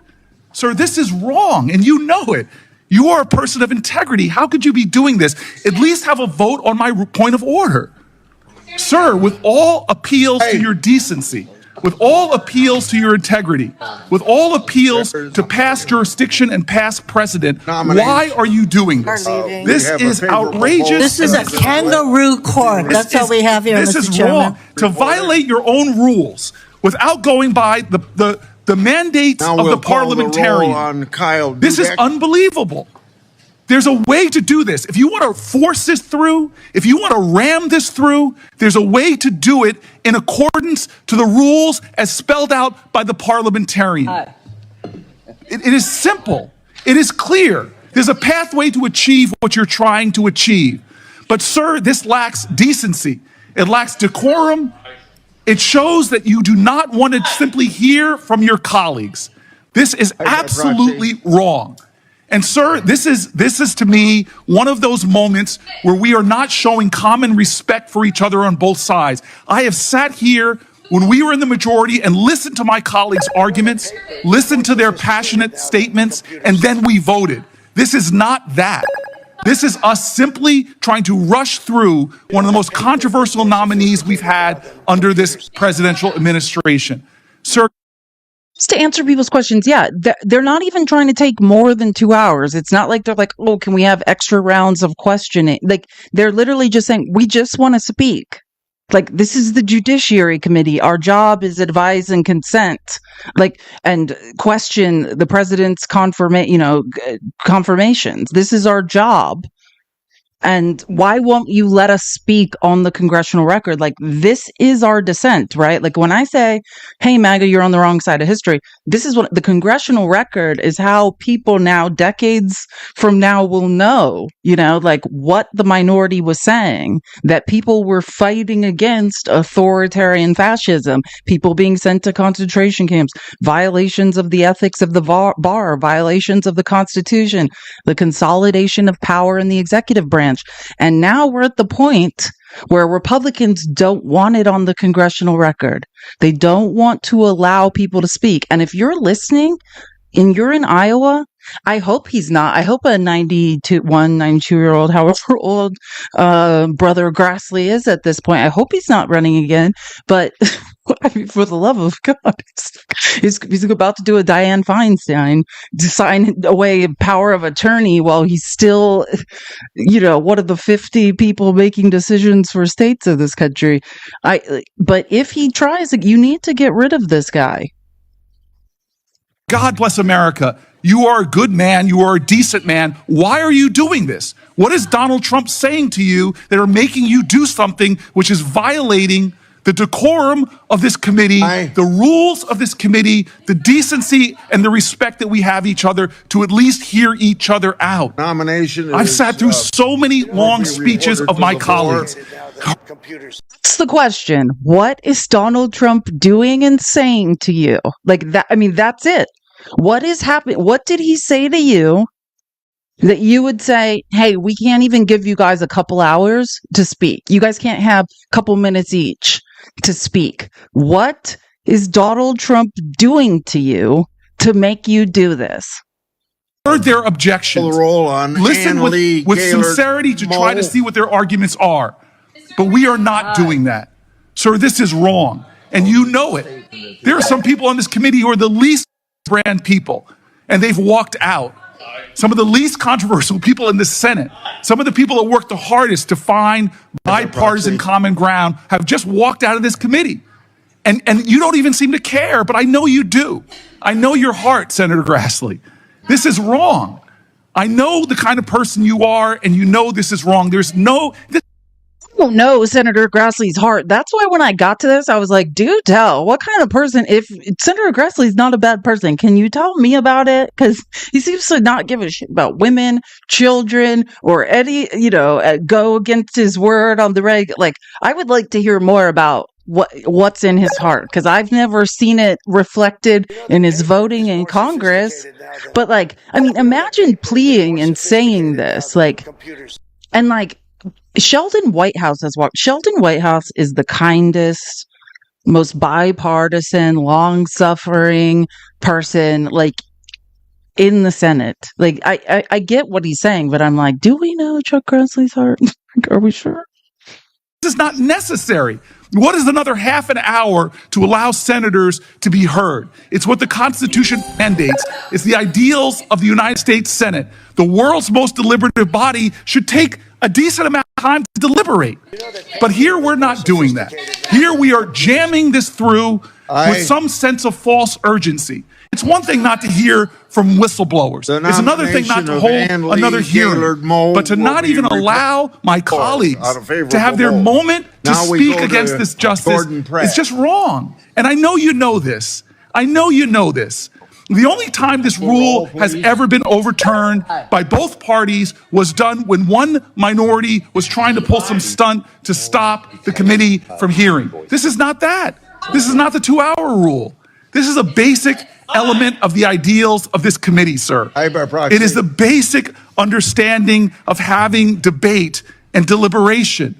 It's a basic understanding of we can listen to each other even if we disagree, that we should have time and space and a forum to listen. Sir, this is just wrong in every way. It is wrong in every single way. This is an abuse of power. It's an undermining of the well-being and the integrity of this Senate and this committee that I for so long, I've been so honored to be a part of. This is wrong, sir, and I join with my colleagues in leaving. This is a sham. Vote. This is wrong. We'll report. We're better than this. Pratt to the floor. Now we'll have to vote on these nominations. You know that paper is more sophisticated. Sorry. I don't know why it ended like that, but that's pretty much the end. But I mean, this is the reality of what is going on in I wish this was the worst thing that's happening in Congress, but this is literally what is happening in Congress right now. And again, and I say this because MAGA, I know some of you are listening, so I really want you to think about this, because I'm going to get into some other, I think we're going to stay in the Senate. I'm going to talk about what's going on in the Senate, what has happened and how that's going to affect all of us. Just understand this precedent, right? That the minority can be silenced come the 2026 midterms, even though Trump's trying to redraw the congressional map at minimum and get 5 extra seats in Texas. That's the desperate sign that he knows he's losing. Trump is trying to invent 5 new congressional seats in Texas, and and in his own words, not me, Trump said this. He's trying to get a couple other red states to invent some more seats as well, right? So just understand that's a very scary precedent to be setting, that when there's a Democratic president, we can just force states to invent new seats. Also, California, whatever Texas can do, California can do bigger and better. Also, the precedent that the minority, right, the rank, doesn't get to debate. Even when I don't agree with MAGA, I want to debate. I want to have the conversation, right? That's what democracy is. The minute you start silencing your opposition, that's why Cory Booker is over and over saying, what are you hiding? Why don't you want us to speak? Why aren't we allowed to talk? It's no longer democracy, and anything that can happen now under Trump to the Democrats, the opposite can happen to the Republicans. It's the same thing with inventing fake math, which again, I know you think because you voted for Trump, you won, but you didn't. You've been robbed, right? It is the poor, that's all of us, versus billionaires. The big beautiful bill was the largest transfer in wealth in history. And I want to get right into that because I've been looking for a way to describe what's going on in the Senate this week. Because I've explained many ways legal baseline versus policy baseline, how reconciliation bills work, and how the Republicans basically invented fake math in order to pass the big beautiful bill. And they're not stopping there. They've done it again, right? Like what they're doing this week at 2:30 a.m. today, while we were all sleeping, they moved another $9 billion in reconciliation out of the Senate. So I just want you to know what's happening now. The way the big beautiful bill was passed by making up a new quote unquote policy baseline that had never been used. The way they just moved this $9 billion. Understand, all of this was legally appropriated by Congress. This $9 billion that was for PBS, NPR, This was legally appropriated in a budget, in a bipartisan budget. David, you're in detention just because I restarted the live doesn't now. And you could have sat quietly and I wouldn't have known you were here. Oh, what are we going to do with you, Dale? You're out of control. Okay. You're done for Friday too now, Dale. You can try again on Monday and we'll see if your impulse control has gotten any better. And I have no impulse control. I just want to be clear. I was the kid in the hallway. They took a refrigerator box and cut it in half and put it around my desk in the hallway because I was even distracting people in hallways. So if I have more impulse control than you do, Dale, it's time to give up. Like truly, like I should be the craziest person in this room. And if I'm not, we need to remove the people who are crazy. I'm telling you, like that's my life philosophy. If I'm in a group of people and someone is crazier, we are all in danger. Like Dale has zero impulse control whatsoever. Someone else had a fridge box around them in school. I thought I was being abused. Mine was in private Christian school. I was like, is this normal? Like, what if I have an emergency inside a fridge box? Okay, let me show you what I'm talking about because what I want to stay on and what I'm kind of feeling really deeply this week is like how it's not what we have to get down to, and I'm just going to quote, I think it was John Ossoff who I heard say this, who's the junior senator in Georgia up for re-election. Like, this is not a right-left argument. And that's what we have to understand, MAGA. And I know you want to be like, Felice hooked up with a woman once. It's true, I did more than one, but that shouldn't matter if we're all being robbed. It's not a right versus left, who's in what bathroom. If you're worried about who's in the bathroom, you need to use Starbucks bathrooms where it's just you. That's my advice. There are apps where you can find bathrooms that are just single use, and you use those bathrooms and you lock yourself in them. You know what I mean? We got to get over the culture wars because it's not a right left thing. It's an up down, right? It's like 1,000 billionaires and their weird little political lackeys who've been bribed who are robbing us. So we're going to have to get over where people are peeing, who people are effing. It's none of our business. And we just have to all be like, man, we're going to have to, we need healthcare.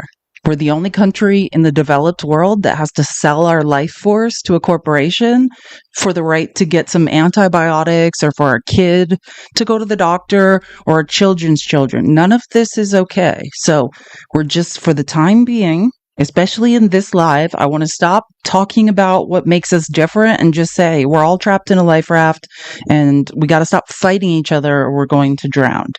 So I was going to show this yesterday. I think I have a couple clips because Chris Murphy, I've said this, if I could choose anyone to run in 2028, I know Gavin Newsom is probably going to run.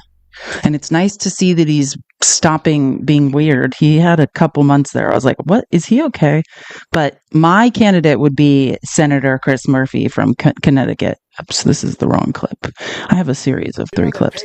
But I want to talk about how we're this week being robbed, because I don't think everyone's clear on the robbing that is going on.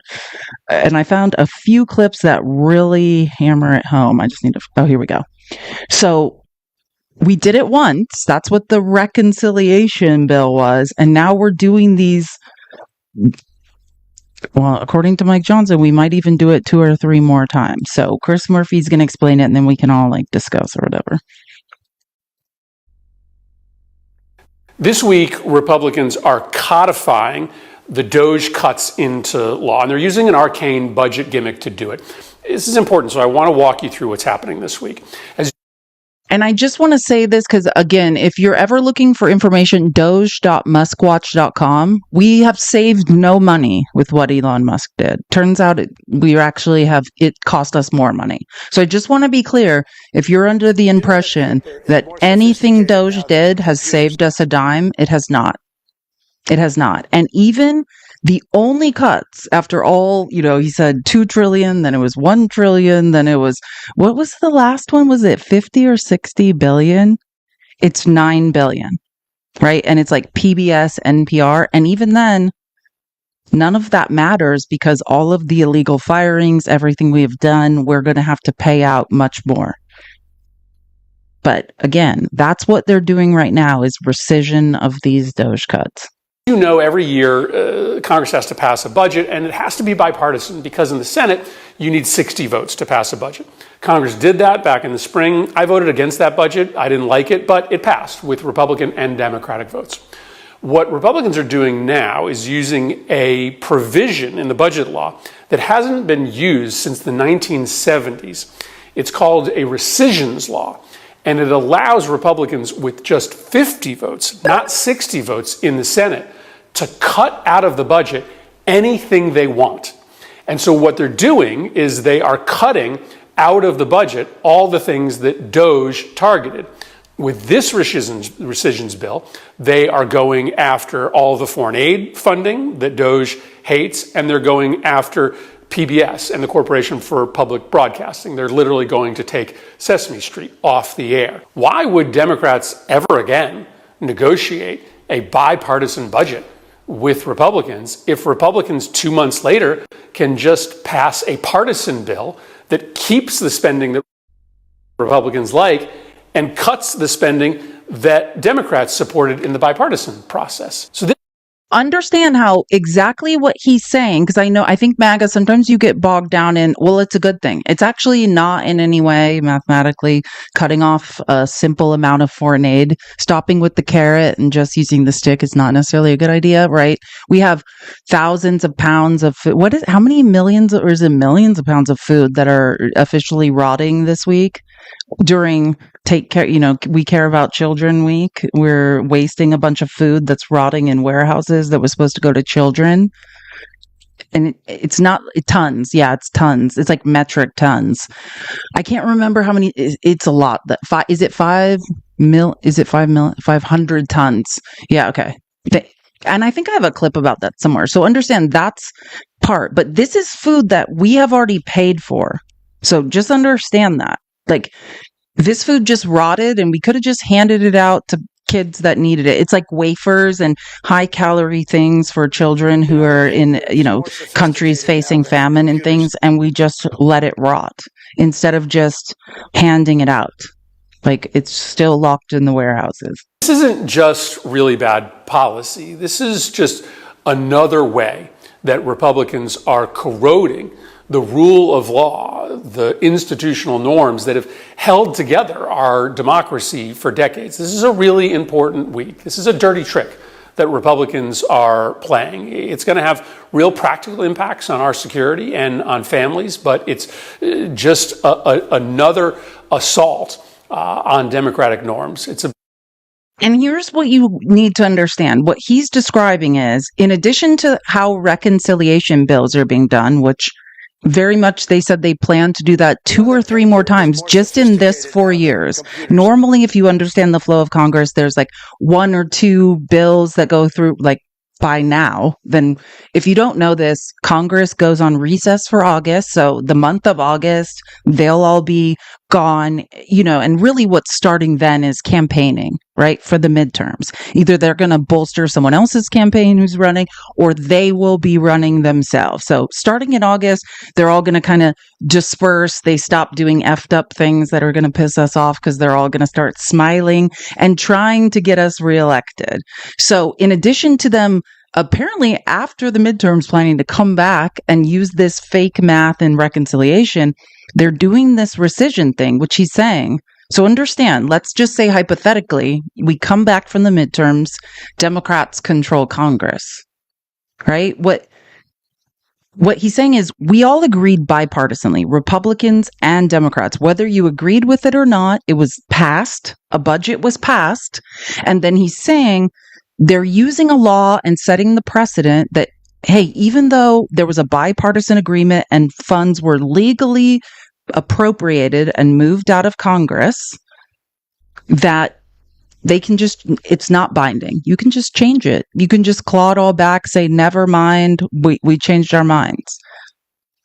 So, and just picture this. We're setting up a stage where why would either party Democrats or Republicans, ever agree to anything again if it can then just be upended and changed.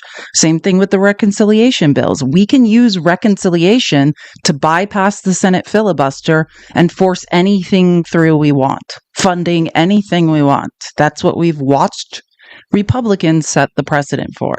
Like, it's terrifying to watch. And yesterday, Chris Murphy was on the House floor, and he was on there for like a couple hours, but here's some good stuff he was talking about. You know that paper is more sophisticated now than computers. I mean Senate floor, sorry, not House floor. He's a senator. Before. Has either party done what never before? Has either party done what Republicans are doing today? Pass a partisan rescissions bill, double-crossing the minority party and canceling spending that just months before both parties shook hands on. Why?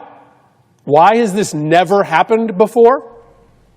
Well, because this is just an old-fashioned double cross. It's a con job.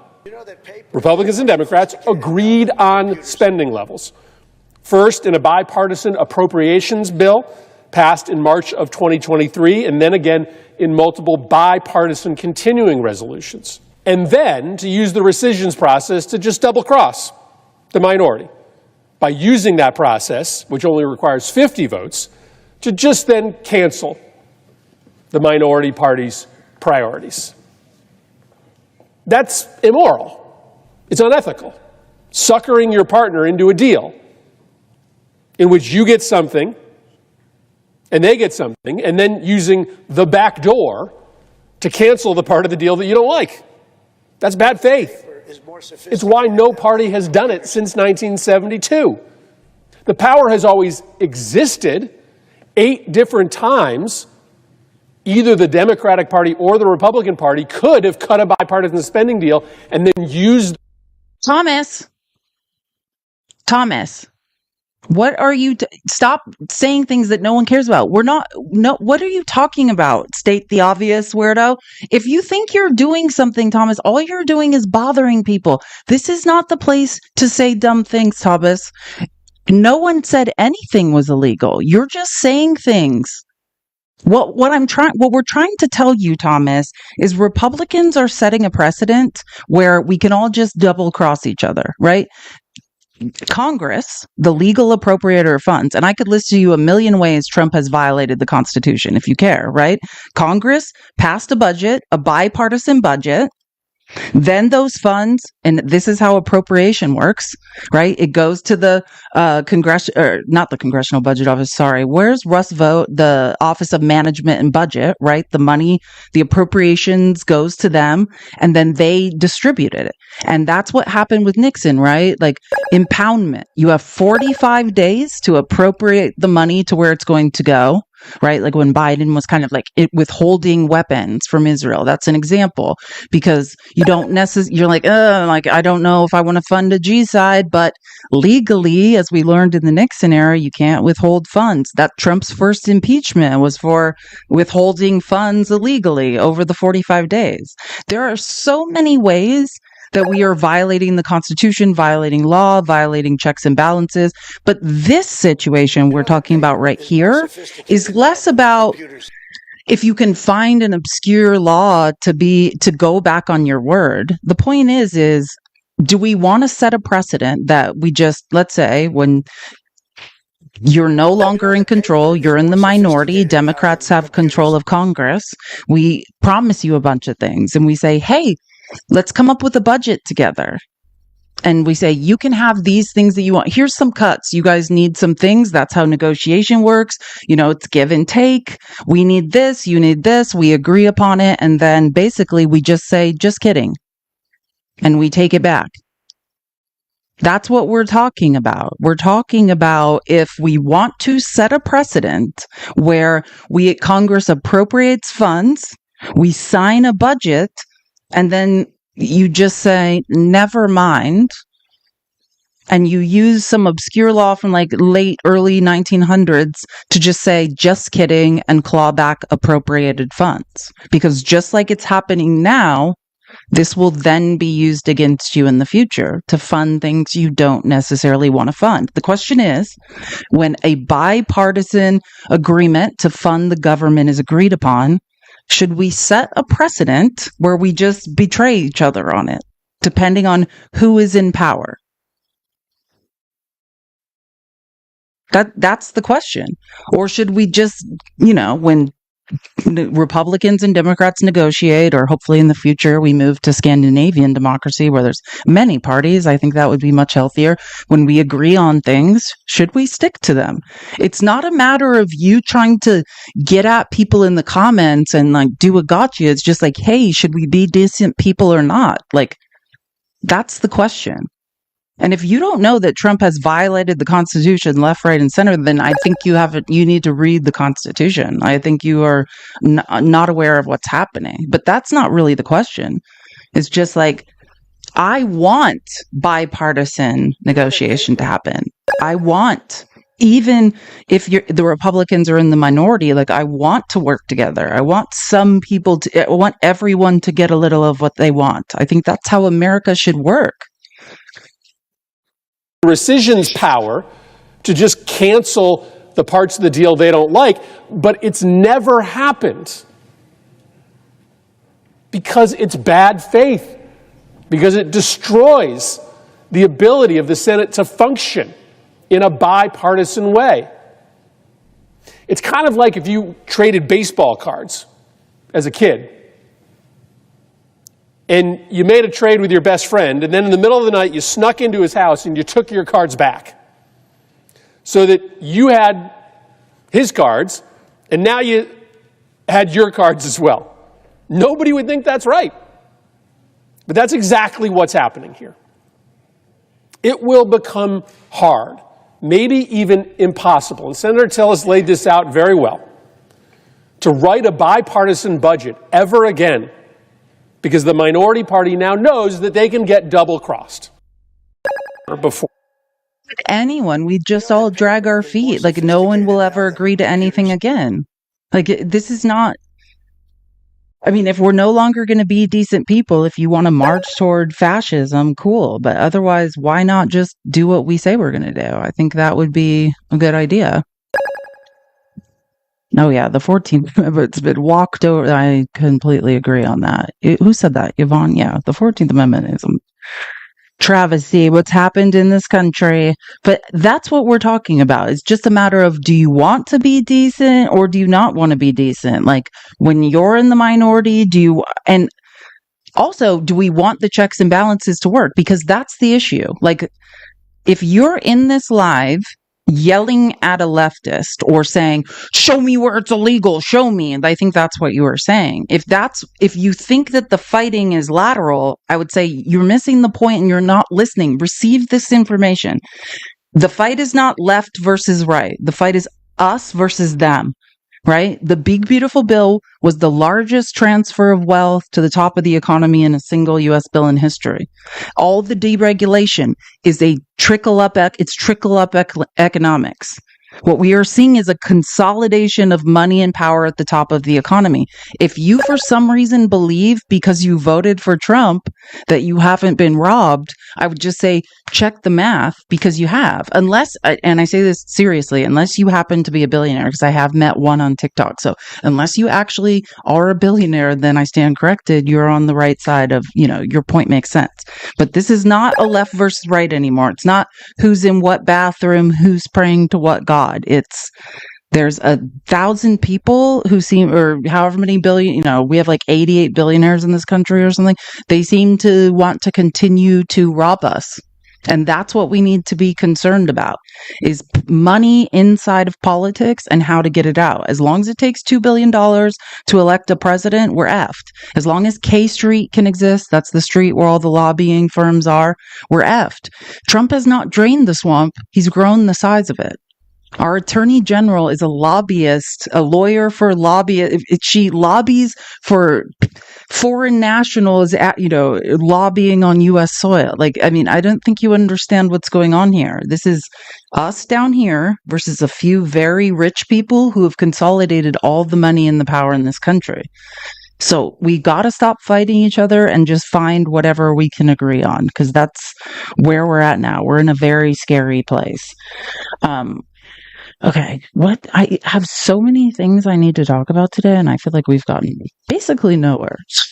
Hold on. Let me just decide where I want to move to. I want to get to a lot of Epstein stuff because I did collect a lot of information, but I want to show, I always bring up some data on like sentiment and stuff, and I like how Harry Ent uses data. It's one of the only good things on one of the only parts of for-profit media I still can stand or on CNN is when they just talk about, if you're doing a mathematical model, I can stand it. So I want to show, first of all, Harry Ent talking about math, statistical analysis of what's happening to Trump this week. What a massive, unforced error by the Trump administration.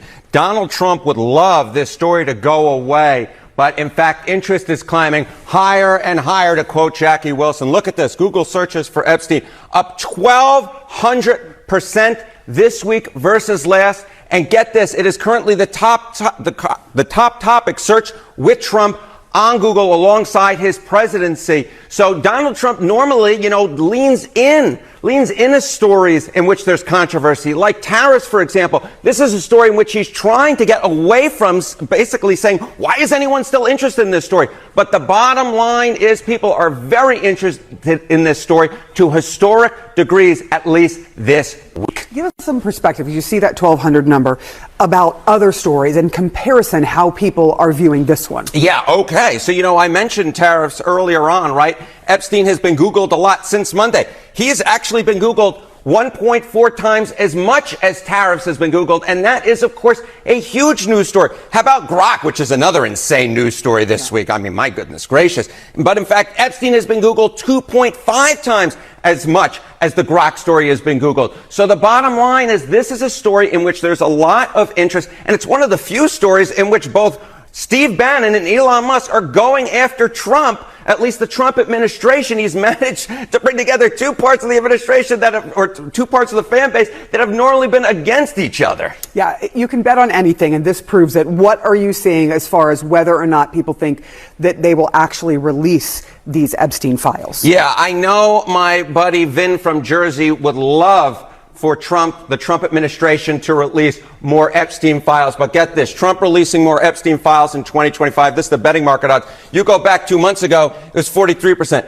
You go back even a month ago, it was 39%. But now it's just at 20%. I think that there are going to be a lot of the normally MAGA fan base who are going to be very disappointed. And this is all a self-inflicted error by Trump and the Trump administration. Many in the administration were pushing all these conspiracy theories, promising bombshells when they got into office, and nothing. It turns out what goes around sometimes comes around when you push conspiracy theories. That is true. All right, Harry Enten, it is a pleasure.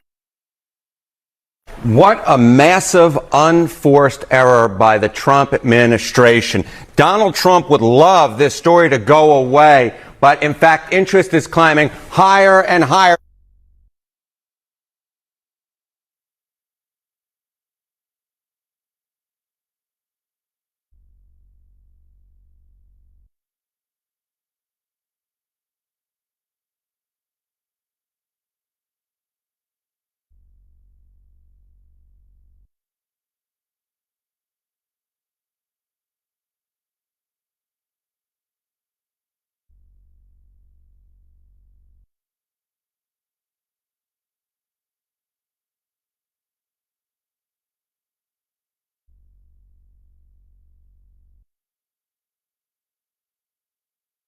Sorry. It's hot in my house. I had to change my shirt. I'm so hot. I feel like I'm dying. Okay. Anyways, yeah. So I wanted to start with that because Trump is underwater in every poll in this country, including Rasmussen, which he loves. And now I'm going to go to the beginning of oh my God, I forgot about this. You guys are going to love the stuff. I forgot how good this presentation is because I was watching so many depressing things at the end. So Jasmine Crockett was doing some appearances yesterday. I love her. She's absolutely the best. Okay, so Jasmine Crockett has been, I think she was on like 3 channels last night talking about Trump and the Epstein stuff. Man, she's the best. And this bob she's rocking is everything. And also, like, Katie Fang and Jasmine Crockett, like, this is like if I could hang out with 2 people, it would probably be them. Like, just 2 brilliant lawyers. Like, oh my God. And Jasmine in the white blazer. Okay. Like, I'm here for all of this. Yeah, listen, this is yet another promise that he made and a promise that he broke. And this goes to the lack of transparency that we consistently see with this administration. Basically, they want to tell you what it looks like to be transparent without actually showing you real transparency.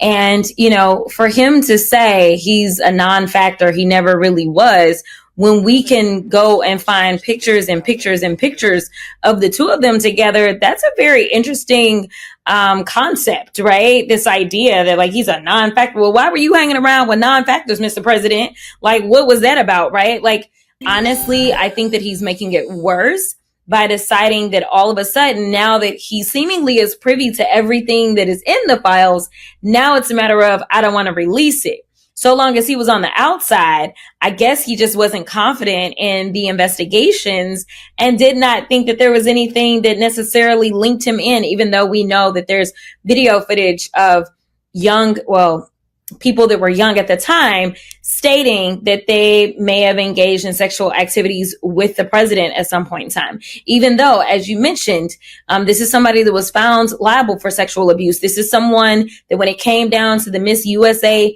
pageants, there were concerns about things that he was doing with the young ladies and that kind of stuff. He is overall a creep. He said it about the Teen USA. But he's the one that said, like, oh yeah, you just walk in while they're changing. Like, it's not even. I mean, I'm sure other people were concerned as well, but I mean, Trump said that. Like, this is what I do. You just bust in while they're changing. Yeah, like that was Trump. This is someone that when it came down to the Miss USA pageants, there were concerns about things that he was doing with the young ladies and that kind of stuff. He is overall a creep. Like, we know he's a creep. The question is he also a criminal in that way as well? And the fact that he is so adamant about not releasing. Julian, don't call Trump a liar. He's the one that said it. What are you talking about? Trump said that. That's what Trump said. Are you saying Trump lied? That's what Trump said. I just said something he said. Like, and Julian, please don't start saying crazy things that you don't know whether they're true or not, because he did say that. He said a lot of things. If I could play on this live all the things. Oh yeah, it's so funny. Gail said play that video. I could play a lot of things on this live. I have Katie Johnson, you know, when she finally they obscured her voice and face and she talked. I can't play any of that on TikTok. Was anyone here yesterday when I almost got banned? You can't play this stuff on the internet. It's not good. Yeah, what I'm trying to do is just encourage people. Like, if you're like, oh, he never said that. I don't know what you're talking, I've never heard that. I don't know about that. Just go look it up. Just Google. This is not stuff that's hard to find. And especially I don't suggest for anyone's mental health, they hang out on X, but this stuff is it's almost like Space Karen is making it a point for all these videos to be circulating on X. I'll show you. Elon Musk is basking in this. He feels betrayed by Trump, and he's on X being like, "Oh, does anyone remember this clip?"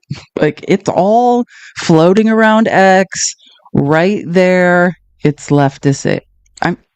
Elon Musk is leftist AI.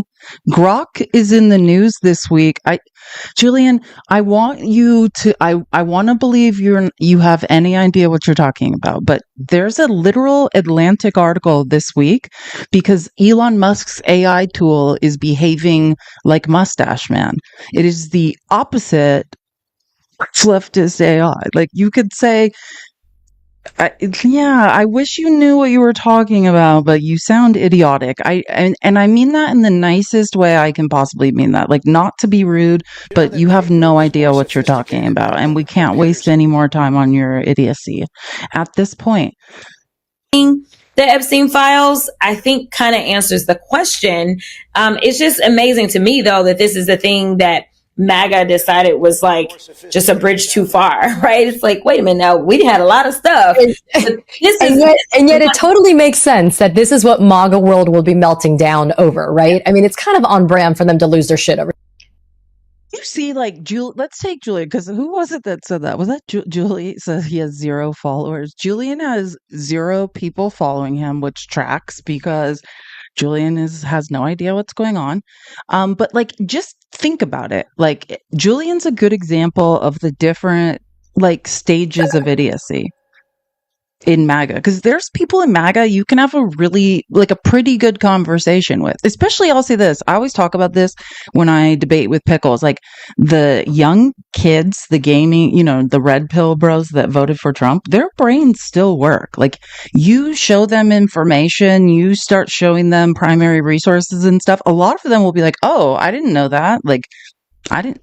Oh, like, so it's not like everyone is as dumb as Julian, but they are out there. And that's what I say. This is my concern, is like, we're talking about different stages of cognitive dissonance, and there are always going to be those people that literally have 0 idea what's going on and they don't want to know. Like, why would you want to publicly embarrass yourself on TikTok like Julian is right now? That's my nightmare. Being publicly humiliated and having no idea what I'm talking about. I have nightmares about it. And Julia's just like, yeah, I love embarrassing myself and having no clue what I'm saying. So yeah, I just think it's actually it's a good learning moment just to understand, like, some of these people, they have no shame, no interest in the truth. They're just like, hi, I'm an idiot and I'm here to be an idiot. But like, now here's someone, Alex Jones. Let's take InfoWar Alex Jones, who I'm sure Julian loves. And Alex Jones is like, watch Alex Jones in real time is like, oh my God, I've been supporting a 3PDO. Like, Alex Jones is having like meltdowns in real time. Up actually, and this only happens every few years when something really, really bad happens or something. I mean, I'm physically gonna puke probably right now. My mouth is watering right now because I have integrity. Donald Trump just said that his own MAGA supporters are weaklings who believe in bullshit and that he doesn't want your support anymore. Did you hear that, Julian, or do you not know that he called you all dumb? Like, it's mine. If you're here to defend Trump today, oh, that's the saddest thing I've ever seen in my life. Because I have integrity. Donald Trump just said that his own MAGA supporters are weaklings who believe in bullshit and that he doesn't want your support anymore. He says scams and hoaxes are all the Democrats are good at. It's all they have. Also, unlike Republicans, they stick together like glue. Their new scam is what we will forever call the Jeffrey Epstein hoax. So now it's a motherfucking hoax. And my past supporters have bought into this bullshit hook, line, and sinker. They haven't learned their lesson and possibly never will, even after being conned by the lunatic left for 8 long years. The tantrum continues. I've had more success in 6 months than perhaps any president in our country's history. And all these people want to talk about is the Jeffrey Epstein hoax.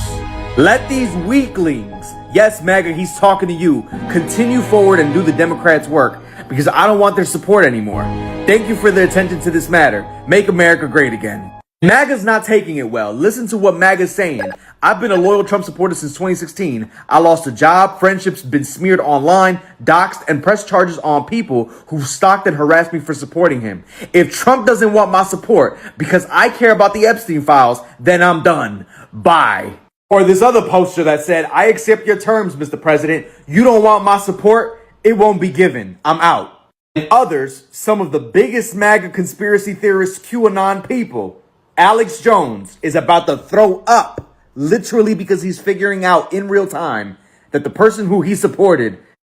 I want him to say the word because I'm going to get banned. Every time I love Brian Babs' videos, but he always gets me in trouble online. This was another good word. So this is another good thing that's going on next. People keep posting these, describe Trump in one word, right? Things, and people are like crashing, livid, compromised, 3 PDO protecting. Oh my God, I can't read that. Criminal, joker, grifter, crook, destroyed, unaliver. I can't read a lot of these, so despicable, clueless. Like, this is, if you think people like in MAGA aren't mad at Trump, I don't think you understand what's happening, and you should learn to read before you come in here and tell us we're weird. Okay, and this is what I keep trying to say. I remember one time I was saying like, hey, I'm a historical researcher. I keep an eye on things. That's why I hang out on X, like, is to know what's going on with the far right. This is Nick Fuentes. He's the far right. And I remember like probably a couple months ago, I said in one of my lives, like, or maybe it was when I was debating the pickle. I can't remember, but I was like, oh, Nick Fuentes is like a different person now. And I remember like so many people were like, oh, you support mustache man? Like, people are idiots. No, I'm just saying I've watched Nick Fuentes completely do a 180 on everything he used to say. You remember, this is the kid that was at Mar-a-Lago having dinner with Trump. This is Nick Fuentes yesterday. I don't want their support anymore. Well, fine. You don't get it anymore. Nobody should vote for Trump. Nobody should vote for Republicans. And what needs to happen next, by the way, the Republicans must be hanged in the midterms. That's what must come of this. Trump must fucking pay for this statement to say, I don't want your support anymore. Every single Trump supporter, every single Republican needs to say, okay, bet. You don't want our support? Forget about the midterms. Forget it. The 2026 midterms, it just needs to be a Democrat avalanche at this point. And that's not because I'm a Democrat. I'm not. I don't like the Democrats. I hate the Republicans more because the Republicans are traitors. Because I have voted for Republicans. I have supported Republicans, and they shit on our face. Again, and people are like, what is happening? This is what I was trying to tell people 2 months ago. This didn't just happen overnight. This has been happening for like 6 months. The paper is more sophisticated now than computers. Like, this has been happening for a long time, and then Trump's post was like the last straw, where they're like, I don't suggest anyone hang out on X. It is not a healthy place. But I think if you're thinking, like, I think a lot of people that support Trump are just showing up to the internet and being like, nothing's changed. I think you have no idea what's going on if you're under that impression. There's a mutiny going on, and should probably read something and figure out what's happening. That would be probably a great idea at this point for you. Oh, I'm going to get a copyright violation for this, but I'm still going to play it because it's funny. MAGA diehards, you've heard your dear leader. Epstein's just a boring dead guy who no one cares about. I'm sure you'll join him in saying it's time to move on. Nothing more to see here. We should put everything out there and let the people decide it. I think that the American people need to see what's in there. And that's not hard to understand. I do think there needs to be more transparency. You don't believe what the Justice Department is saying? I don't know. No, I don't. I don't trust them. Oh man, that guy is flat out broken. I don't trust nothing no more. I'm gonna go just fill my pocket with rocks and walk into the sea.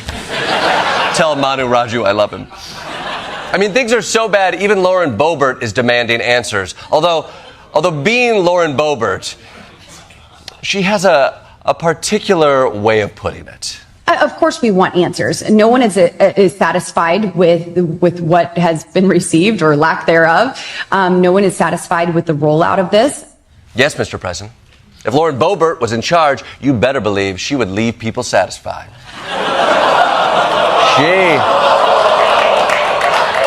She would not be jerking everyone around and then leaving them frustrated like you. No, sir, with her, there would be a complete finish.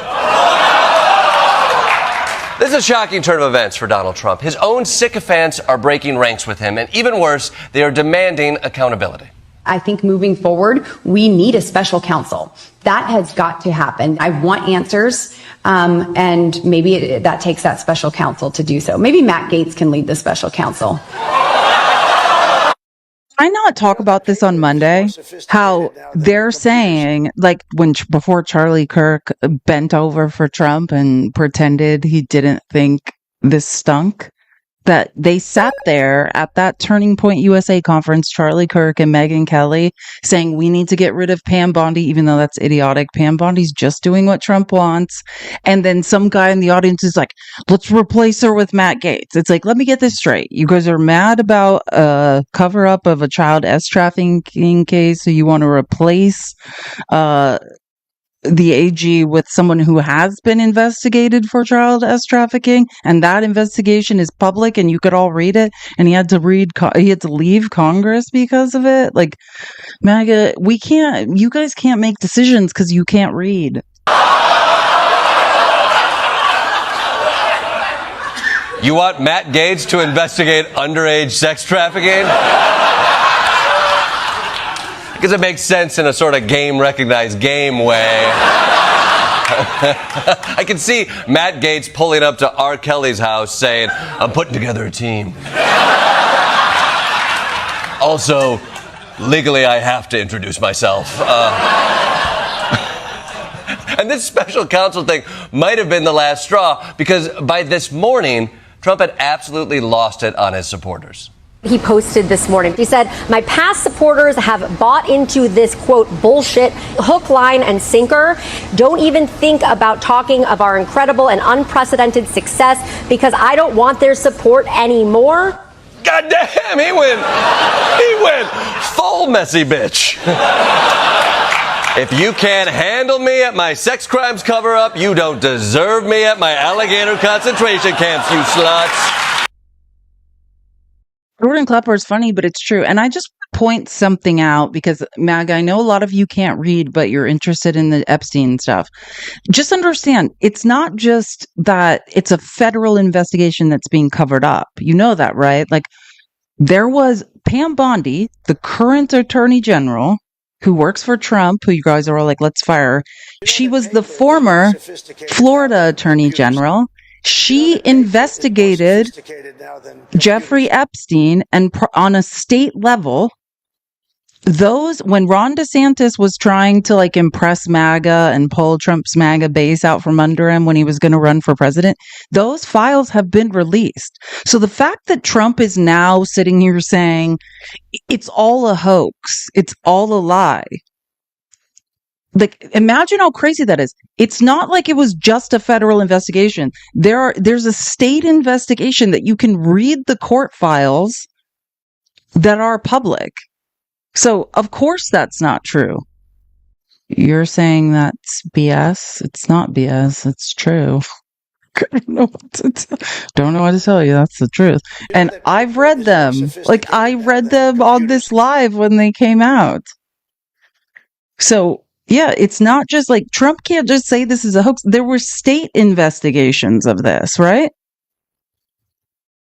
State investigations where the files are available. Like, that's how crazy this is. And so it'll be interesting to see whoever accepts Trump's lies, that's real cognitive dissonance. I mean, that is a cult. Because like, this is simply disprovable. Did I see Fuentes' turn on Trump over? Yeah, I literally 5 seconds ago just played that clip. So I don't know if you were here or not. Sorry, I was reading a comment. Yeah, we did see that literally 2 minutes ago. I played it out loud and then we all talked about it. And then we moved on to the next. Sorry, I was like, yeah, we did. We just talked about it. But Ron Philip Kasky was like screenshotting different like MAGA influencers' comments. I estimate this is Candace Owens. Trump is about 4 days away from calling his base a bunch of deplorables. Yeah, exactly. Charlie Kirk, look at Charlie Kirk. Charlie Kirk is the guy that spent all weekend saying there was a cover up going on and something needed to be done. And then Trump, threatened him. And now he's like, people are talking about Epstein because they love Trump. What? No, it's because we're trying to protect children. We are fearful the same people who tried to unalive Trump, impeach him, and throw him in prison were behind Epstein. No, we're not. Well, Epstein represents a symbol of an out of control shadow government. I just want you to know this is Charlie Kirk yesterday. After he spent the whole weekend being like, this is a cover up and we need to fire Pam Bondi. And then Trump was like, you better shut up. And now he's doing this. It's like, this is a good opportunity. If MAGA's brains work, they could see who was betraying them. Charlie Kirk is one of them. Kash Patel has folded like a lawn chair. Like all of them. Cat Turd will never turn away from Trump. I'm sitting here feeling confident right now because I know Trump always wins in the end.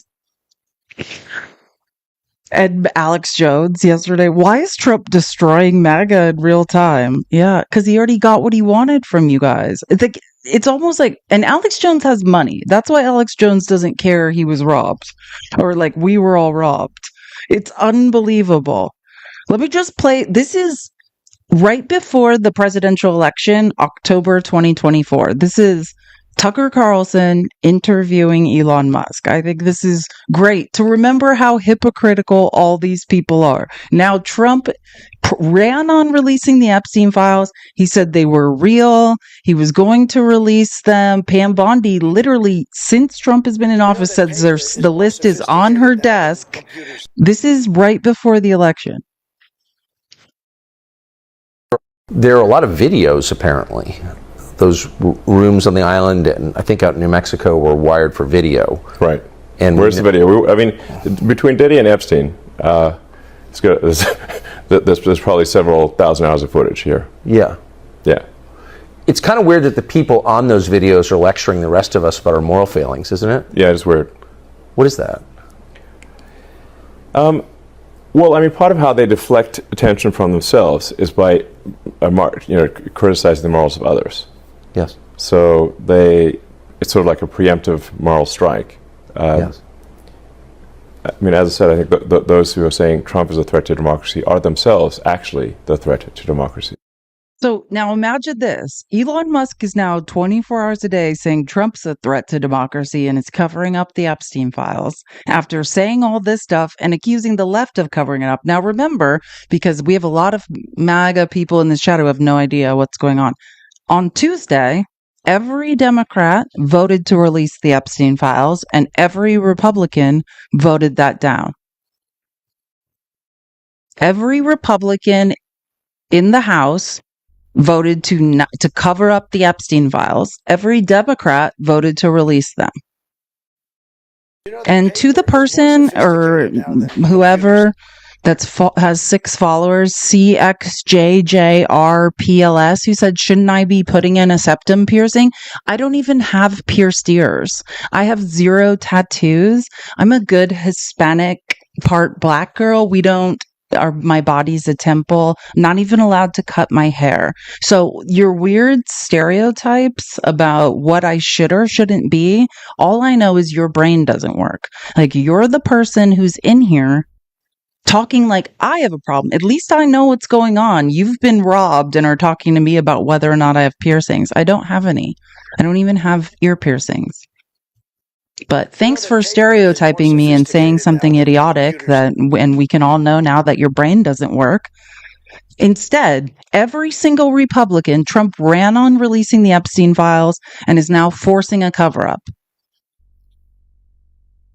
And you're in here talking to me about if I have piercings. Idiotic.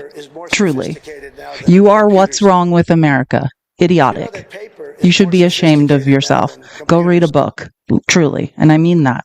If you can, my advice would be go read a book. Figure out what's happening. Because you've been robbed.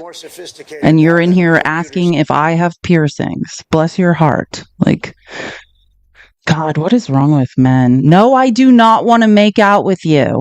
Oh, wait. Someone said Reading Rainbow. Nope. We've defunded PBS.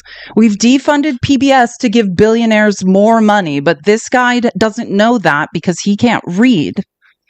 They cheer on defunding the Department of Education, have 0 idea what's going on. The largest transfer of wealth. You've been robbed. Unless you're a billionaire, which I don't know. You have no idea what's going on. So doubt it. I don't know why you'd be in here. But you're in here talking to me and you have no idea what's going on in the world. Please stop wasting all of our time. Some of us are trying to work out what to do so we don't lose democracy in this country. Is more sophisticated now than computers. Oh yes, I wanted to just point this out.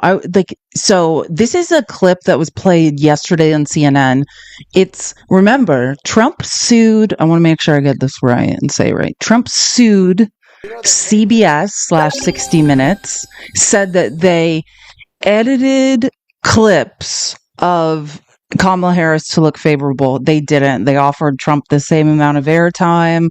You always have to cut some things because you only have a certain amount of time. Trump wouldn't show up for the interview. So that happened. But that happened. Now let me show you a real edited clip, right? I'm trying to remember what order these go in. Okay, I think this one's the first one. Remember this? Some people think that one way to build trust is to declassify things that everyone's talking about. I know you talked earlier about, I don't want to be a conspiracy theorist. So if you were president, would you declassify, you can answer yes or no to this, would you declassify the 9/11 files? Yeah. Would you declassify JFK files? Yeah. I did a lot of it. Would you declassify the Epstein files? Yeah, I would. Attorney General. What are you, we talked about. So I used to work in advertising, so I can see it. What you saw was just a complete part of that cut out, right? Fox, what he sued CBS for, Fox did. Now, here's the real full clip, right, that we now know Trump actually said. One way to build trust is to declassify things that everyone's talking about. I know you talked earlier about, I don't want to be a conspiracy theorist. So if you were president, would you declassify, you can answer yes or no to these. Would you declassify the 9/11 files? Yeah. Would you declassify JFK files? Yeah. I did a lot of it. Would you declassify the Epstein files? Yeah, I would. All right. I guess I would. I think that less so because, you don't know. You don't want to affect people's lives if it's phony stuff in there because there's a lot of phony stuff with that whole world. But I think I would, or at least... Do you think that would restore trust? Help restore trust? Yeah, I don't know about Epstein so much as I do the others. Now, I know you guys don't have, this is, methinks thou doth, he knew he would not. And Fox cut that out. And you guys all heard, yeah, I think I would. But really, he was like, oh, wait, some of that might be made up. I don't know. I got to see what's in there. I have no idea. I don't know what to do. And that's the truth. He didn't know what was in there. He got into the White House. Pam Bondi's like, oh, the list is on my desk. Trump looks at it, and all of a sudden, no one can see it, and it's a made-up hoax. And I just want to stress, if you don't understand this, there was a state investigation. There's a Florida investigation. I think there was also one that was opened in New Mexico, but particularly in Florida. And when Ron DeSantis was trying to impress MAGA, he released those files. This is no hoax. The part of MAGA that actually is interested in this and can do research knows that as well. This is no hoax. And now all of a sudden Trump's saying the whole thing is made up. That paper is more sophisticated. I wonder why he would do that after he ran on releasing them. That's a strange thing to do. This is Shane Gillis last night at the ESPYs. Former Division I athlete. I do watch the ESPY Awards still. This is Shane Gillis last night. ESPYs are like Oscars for athletes. That paper is more sophisticated now than computers. Donald Trump wants to stage a UFC fight on the White House lawn. The last time he staged a fight in D.C., Mike Pence almost died. All right. No, you don't have to do that. It was fine. I didn't write it. Actually, there was supposed to be an Epstein joke here, but as it got deleted. Must have probably deleted itself, right? Probably never existed, actually. Let's move on as a country and ignore that. It was a hoax. It wasn't deleted. It was all a hoax. It was. This is all a giant hoax. Let's see. And MAGA, the ones of you who just accept that when you know it's not true, Don't ever claim you care about children. Well, you don't, for sure. And don't ever claim you care about women. Don't claim you care about trafficking. Never say anything again. It's interesting to hear the right. Ian Maxwell, and thank you. So who said that? Hold on. That's a good comment. So I should not just act like I said it. 2TR mom said, so Ghislaine Maxwell is in jail for nothing. Exactly. I said this yesterday. You better get to pardoning Ghislaine. So it's all a hoax. Nothing ever happened. And you're saying Jeffrey Epstein unalived himself over a hoax. And you're saying Ghislaine Maxwell is serving 20 years in prison over a hoax. So you should pardon her then, right? Because this is all a hoax. And let me tell you the real question, because this is how logic works, MAGA. Either he was lying then, either he lied to you for years, for 10 years, from 2016 up until he was elected, 9.5 years, he said it was not a hoax. He knows it's not. He's going to release the files. So the only question now is, was he lying to you then, or is he lying to you now? Either way, he's lying. And if you swallow this, if you continue giving the man who's lying to you a Andrew Jackson, I mean, it's a choice. It's a personal choice, and no one will respect it, but that's your choice at this point. It's interesting to hear the right explain why it is that they want to hear. I want to hear because clearly you got something to hide, Mr. President. So that's why I want to hear. I want the swamp, right, to be drained, okay? Listen, let me use their language. We know that he had this ongoing relationship with Epstein. They were basically like besties. We know that there are allegations that a lot of the recruitment took place down at Mar-a-Lago. We know that there are even young ladies that said that they were sexually abused and or sexually assaulted. We know that this is someone who has been found liable of sexual abuse by a jury. No lawsuits were paid out Of his peers. So, I mean, this is also a guy who seemingly doesn't really, necessarily care if somebody engages in these types of activities. So I know he's got something to hide. That's the only reason it's not out there. If this had anything to do with Democrats, baby, it would have been on day one. That promise would have been fulfilled. But he wanted access to those files, and he wanted to see how bad it looked for him. And unfortunately, after having a glimpse, I think he's decided that he just wants to move on and talk about something else. It's interesting. Oh, yeah. I'm in trouble again. What did I do again? Every time we talk about this, I just I'm in trouble again. Can we all tap the screen? Let's all tap the screen. By the way, if you would like to support my lives and all the hours of research I do to put these together, this is my Cash App and Venmo, or this is my sub goal. If you'd like to subscribe, that yellow star in the bottom left-hand corner is how you subscribe. Help me by tapping the screen and sharing the live, that arrow in the bottom right-hand corner. You can share the live. If you don't have anyone to share with, push the copy link button. That counts as a share, because I already had to restart the live once. I don't think TikTok appreciates this conversation topic. We learned that yesterday as well. But I mean, all I'm doing is talking about what's in the news. Someone in the comments, and I'm sorry I didn't see who wrote this, was pointing out like Trump met. Yeah, I played a clip of this as well. Thank you so much for the gift. I love that. Was so cool.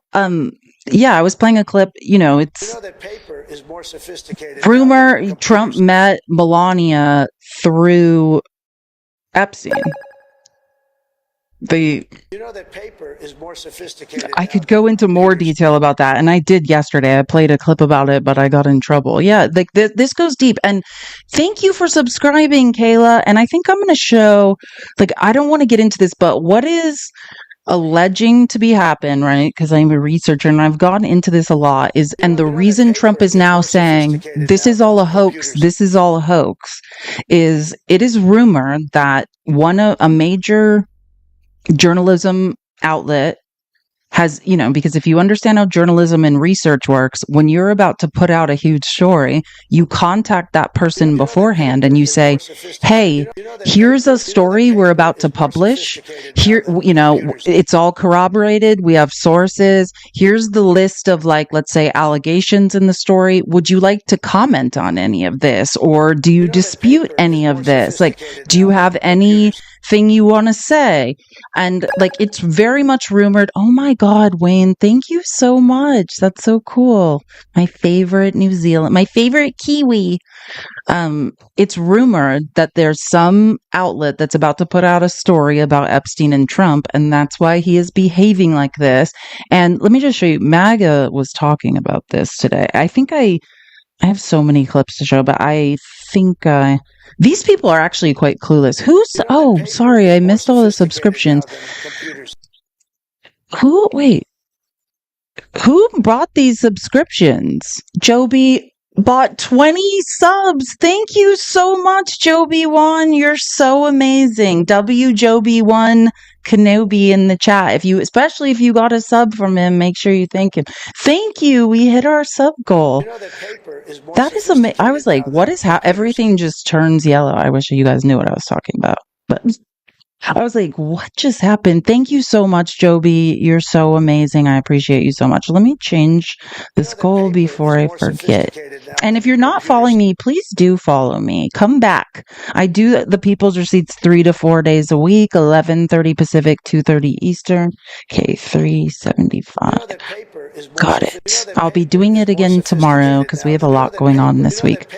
I want to find this clip. I should play the clip about they called Jeffrey Epstein's playing the Lolita Express. And it's basically rumored that Trump met Melania through Jeffrey Epstein. And let's say it's not rumored. Like, there are people that can, like, corroborate it that they had, I don't know, possibly, allegedly, I wasn't there, had relations on Epstein's plane. But these are people talking about this morning who are from MAGA and like talking about the rumors about the article that's going to come out. And this was super early. I get up at like 3:30 a.m. because I'm on Pacific time right now because Arizona doesn't have daylight savings. And like the first thing journalists are talking about on East Coast time, they're like, oh yeah, have you guys heard about this story that's coming out? And these are like three people basically discussing, like, allegedly there's about to be a story, and that's why Trump is freaking out. Because I mean, if there's one thing, actually, before I play this clip, I just want to play a reminder of something, not something that's going to get me in trouble from yesterday, because God knows I got in so much trouble over the things I was trying to play yesterday. But I just want to remind everyone, because I think it's a good reminder from yesterday of, wrong album, of what Jim Acosta was saying, because I think that is the most logical thing, right? What did Trump know and when did he know it? And also, Jim Acosta just saying, hey, I've been around this guy. I've never seen him. Thank you for resubscribing, Rainey. I feel like I haven't seen you in a long time. It's good to see you, Rainey. Also, him saying, I've never seen Trump act this skittish, act this scared. And I agree. I've never missed a Trump rally. All I do is listen to Trump talk. I've never seen him behave like this. So I think, and then after I show you this short clip, I'll play the clip. And I think this is why.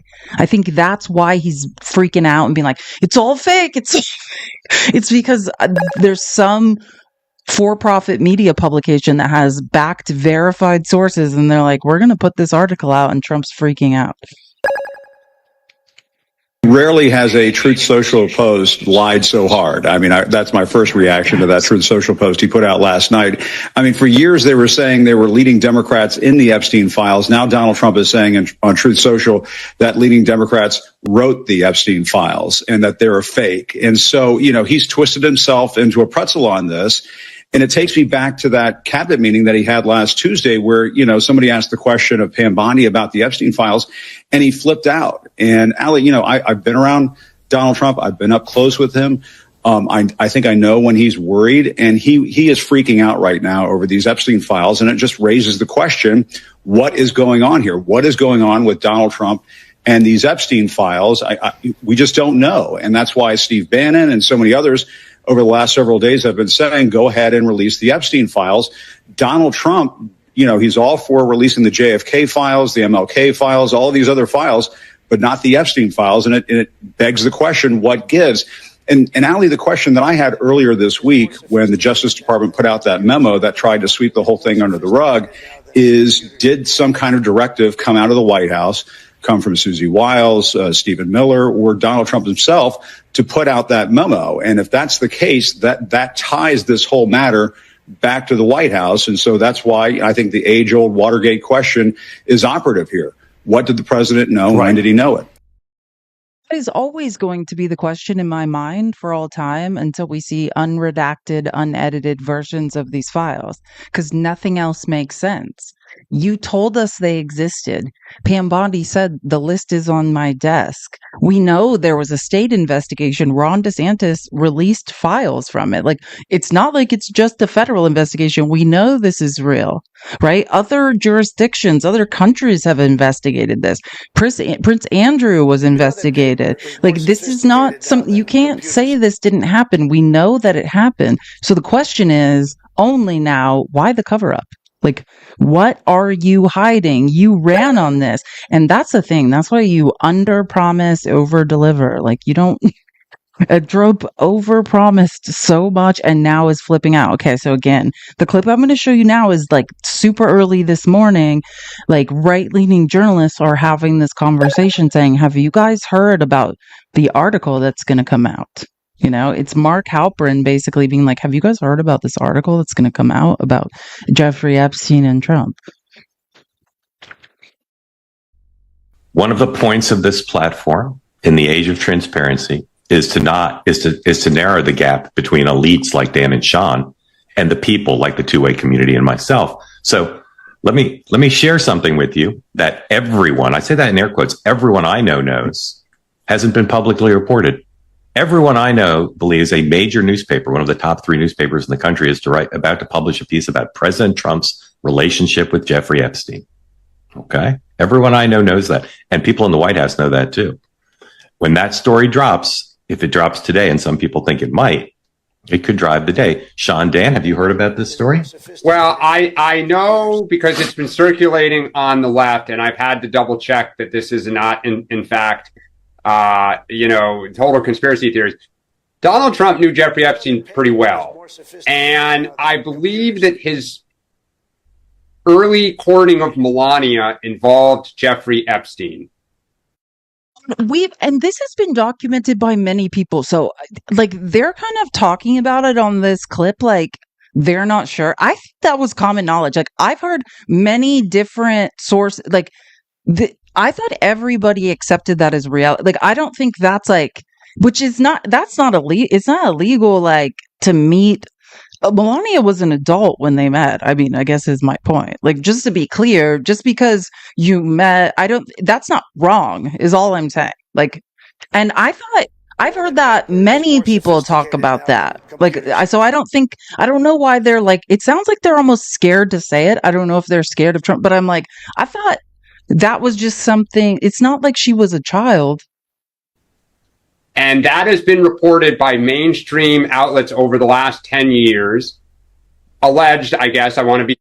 Thank you. Because I was like, I've seen it. Like, I thought everybody knew that. Like, I guess if we should say alleged, if he's saying it, I'm saying it. Because these people seem really scared. It's been reported, it's been printed by many outlets that Trump met Melania, which is not a crime. She was an adult, through Jeffrey Epstein. They flew on the quote unquote Jeffrey's plane known as the Lolita Express and possibly had sex on it. Like, that is what has been implied or reported or inferred, like, in, like, from real reputable publications all the way to, like, like what is that thing Rupert Murdoch owns? What am I talking about? What is the thing Rupert Murdoch owns that he says it's like what everyone should read at their kitchen? It's like kitchen table gossip, the Post or the New York Post. Yeah, that's what I meant. Careful You've already been, I say with respect, somewhat careless, but keep going. Yeah, but I think that, if that is where this report is going, it's just collecting and putting together and synthesizing old news. No, this story has new news. Sean, what do you know about this story? And Michael Wolff. If you're looking for a source of someone who told that story I just alleged, and I don't know, I'm just showing receipts. I'm not reporting anything, and I don't know anything. But Michael Wolff, look up Michael Wolff. Michael Wolff is someone who intimately interviewed all these people, like Epstein, Trump, Michael Wolff is one of the people that says that. I've been back this whole week, but sorry. Berlio boy, I had to take 2 to 3 weeks off. I had a lot going on with my dad for a while, but I'm okay. I've been back the whole week. I'll be back tomorrow, so hopefully you'll be here. Thank you guys so much for the gifts. But that's Michael Wolff. If you want to know someone who implies that story I just alleged and have no actual knowledge of, it's Michael Wolff is one of them. Vague, I probably know about Dan level, right. But I don't. Let me throw out some questions. Let me throw out some questions, and I'd like you to jump in. Let's do it game show style. Either answer them or say, "In fact, we don't know." Ready? How did Donald Trump and Jeffrey Epstein meet? I don't know. Don't know. Did Donald Trump ever go to Jeffrey Epstein's townhouse? Yes. How many times? How many times? I believe many. You believe many. What occasions? Guy in the middle basically says nothing. Like, this guy's just like, watch the guy. Right. He's just like, I've got nothing to lose. One-on-one parties. What did he go for? Don't know. I feel like a Biden staffer right now taking the fifth. Yeah. How often did Jeffrey Epstein go to Mar-a-Lago?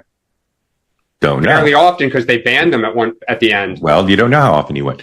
How often did Donald Trump go to Jeffrey Epstein's Palm Beach residence? Don't know. I don't know how. Where? Oh, Sean Spicer, he looks better than before. Getting away from Trump has done him well, doesn't he? He looks a lot healthier than when he looked like he was so stressed he was going to die for a while there. Where else besides the townhouse and the 2 Palm Beach properties did they ever spend time together? On his airplane. No. Well, did Trump never fly on it? I don't believe Trump ever flew on Epstein's plane, so far as I know. I believe that he did. I believe Epstein may have been on Trump's plane. Okay. Although I don't think Trump was there when Epstein was there. Did they have any financial dealings? I don't know. Don't know. Yeah. You don't know.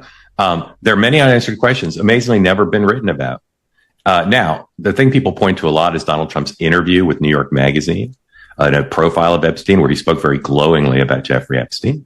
But we all know President Trump might speak glowingly about someone who's being profiled in New York Magazine, even if they didn't have that great a relationship, because he'd want to be in the piece.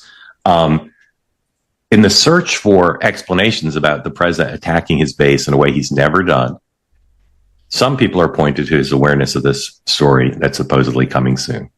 That's what I'll tell here, the two-way community, because everyone I know knows the things that I just said, but I've not seen them public, and so I thought it was. Really, stop at Mark Halperin. You didn't say anything. As a matter of fact, you said less than we all know for sure. We know more than that from court documents. Stop acting like you did anything. Like, there's more than that in the Florida court documents about Trump of the investigation than you just said. You didn't say anything. He's trying to act.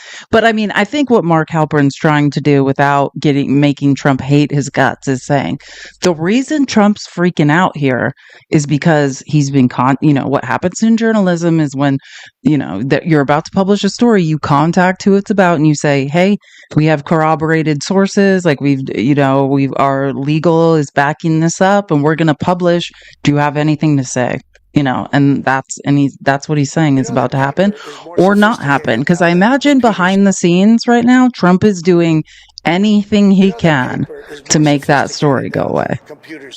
Like, that's what my guess is. But I thought that was really interesting because, I mean, that would explain a lot. Because if there's one thing I heard I agree with, I've never seen Trump for Trump, he's behaving strangely. Like, his paranoia, his panic, it's uncomfortable at this point. Thank you, Elizabeth, for resubscribing. I hope I didn't miss anyone who subscribed. Wait, let me just check this. Yeah, I got Rainy. Okay, cool. Just trying to make sure. Thank you guys so much. Keep tapping the screen. We are almost to 400. Okay, now I definitely miss some. Ray, thank you for the giveaway subs. 10 giveaway subs. W Ray 30831 in the chat. Especially if W Ray 30831. Especially if you received a sub. Thank Ray. And wait, did I miss? More sophisticated now than computers. Okay, these are just this word. Sorry, I'm like all of a sudden it just all turns yellow. I'm just trying to make sure I thank everyone because it's important. And if you didn't also see it, and so think about this. Now that I showed you that clip where Mark Halperin and Sean Spicer is sitting there like, I refuse to say anything. I don't know who that guy is for, but he's like, yeah, we all know this. Which that would have been me. I'd be like, yeah, this is everyone knows this. Oh, and Monica, thank you for the $20 on Cash App so much. This is what I do for a living. I appreciate all your guys' support. Thank you for my monthly donation. Thank you for all you do. And thank you for being here. You're the best. So think about it now that you heard them saying, hey, that's what's going on. That's why Trump's freaking out. There's this story that's about to be published and he's freaking out and he's upset about it. I mean, I think that explains a lot. And also, I don't, and again, I'm just I'm just talking out loud here about things that have happened. Who was fired yesterday? Comey's daughter, right? Comey's daughter is not a U.S. attorney. She's just a line prosecutor, apparently a very good one who's worked on some very high-profile cases. But he fired Comey's daughter yesterday, right? Why would he do that? I mean, in my opinion, I don't know, just to be like, his whole thing is that what is Trump's, he's not, no one will ever accuse Trump of being smart, but he's, because none of it makes any sense, but he's saying, remember, he's saying Comey, Hillary Clinton, and Obama wrote the Epstein files. Well, that wasn't your story for the last 9 years, but now apparently that's your news story.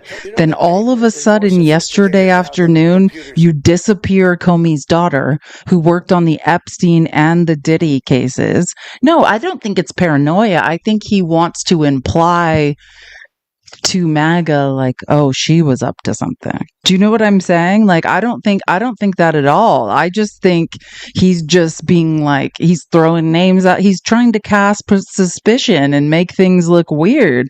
That's what I think is going on. I don't think he has this is not a good plan. Like, I mean, you don't need to even use deductive reasoning to know Trump's lying. Like, I mean, he told the exact opposite story of his story now for 9.5 years. You don't have to. And again, I just want to stress, it's not like Trump is holding all the cards and hiding this investigation. There was a state investigation the files are available. There's no doubt that all this is real. So Trump thinking I can just say it's a hoax and everyone will go along with it. I don't know. I guess that's what I'm saying. If his base, the people that go along with this, then you're just saying like, yeah, I was never in it for the truth. It was never about draining the swamp. It was never about this belief that Trump was going to expose, the people who were up to something. Like, yeah, you're just saying, yeah, I'm just on my knees for this guy. Like, there's no other. This is the most blatant lying cover up that makes no sense I've ever seen Trump engage in my life. Like, there's no other explanation. Listen, I have a good clip to illustrate this. This is Trump yesterday afternoon, like right before Maureen, her name's Maureen, right? I believe her name. James Comey's daughter was fired. The line prosecutor for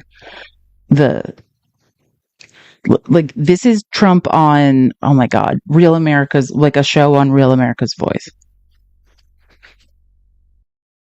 Sounds like like your crazed grandpa who's like spewing conspiracy theories like in the memory care facility. And you're like, okay, grandpa, eat your Jell-O. What do you think, what are the things that are most important that you would like to see the FBI get to the bottom of? I think they could look at all of it. It's all the same scam. They could look at this Jeffrey Epstein hoax also, because that's the same stuff. That's all put out by Democrats. Yeah. And, some of the naive Republicans fall right into line like they always do. They just don't. Pash Patel, like, you guys have to understand this. And it's such an interest. Like, the last time I've seen Trump do something like this was J6, when it was like we all watched something with our eyes and Trump denied reality. And not reality that was like 10 years ago, reality that was like 10 minutes ago.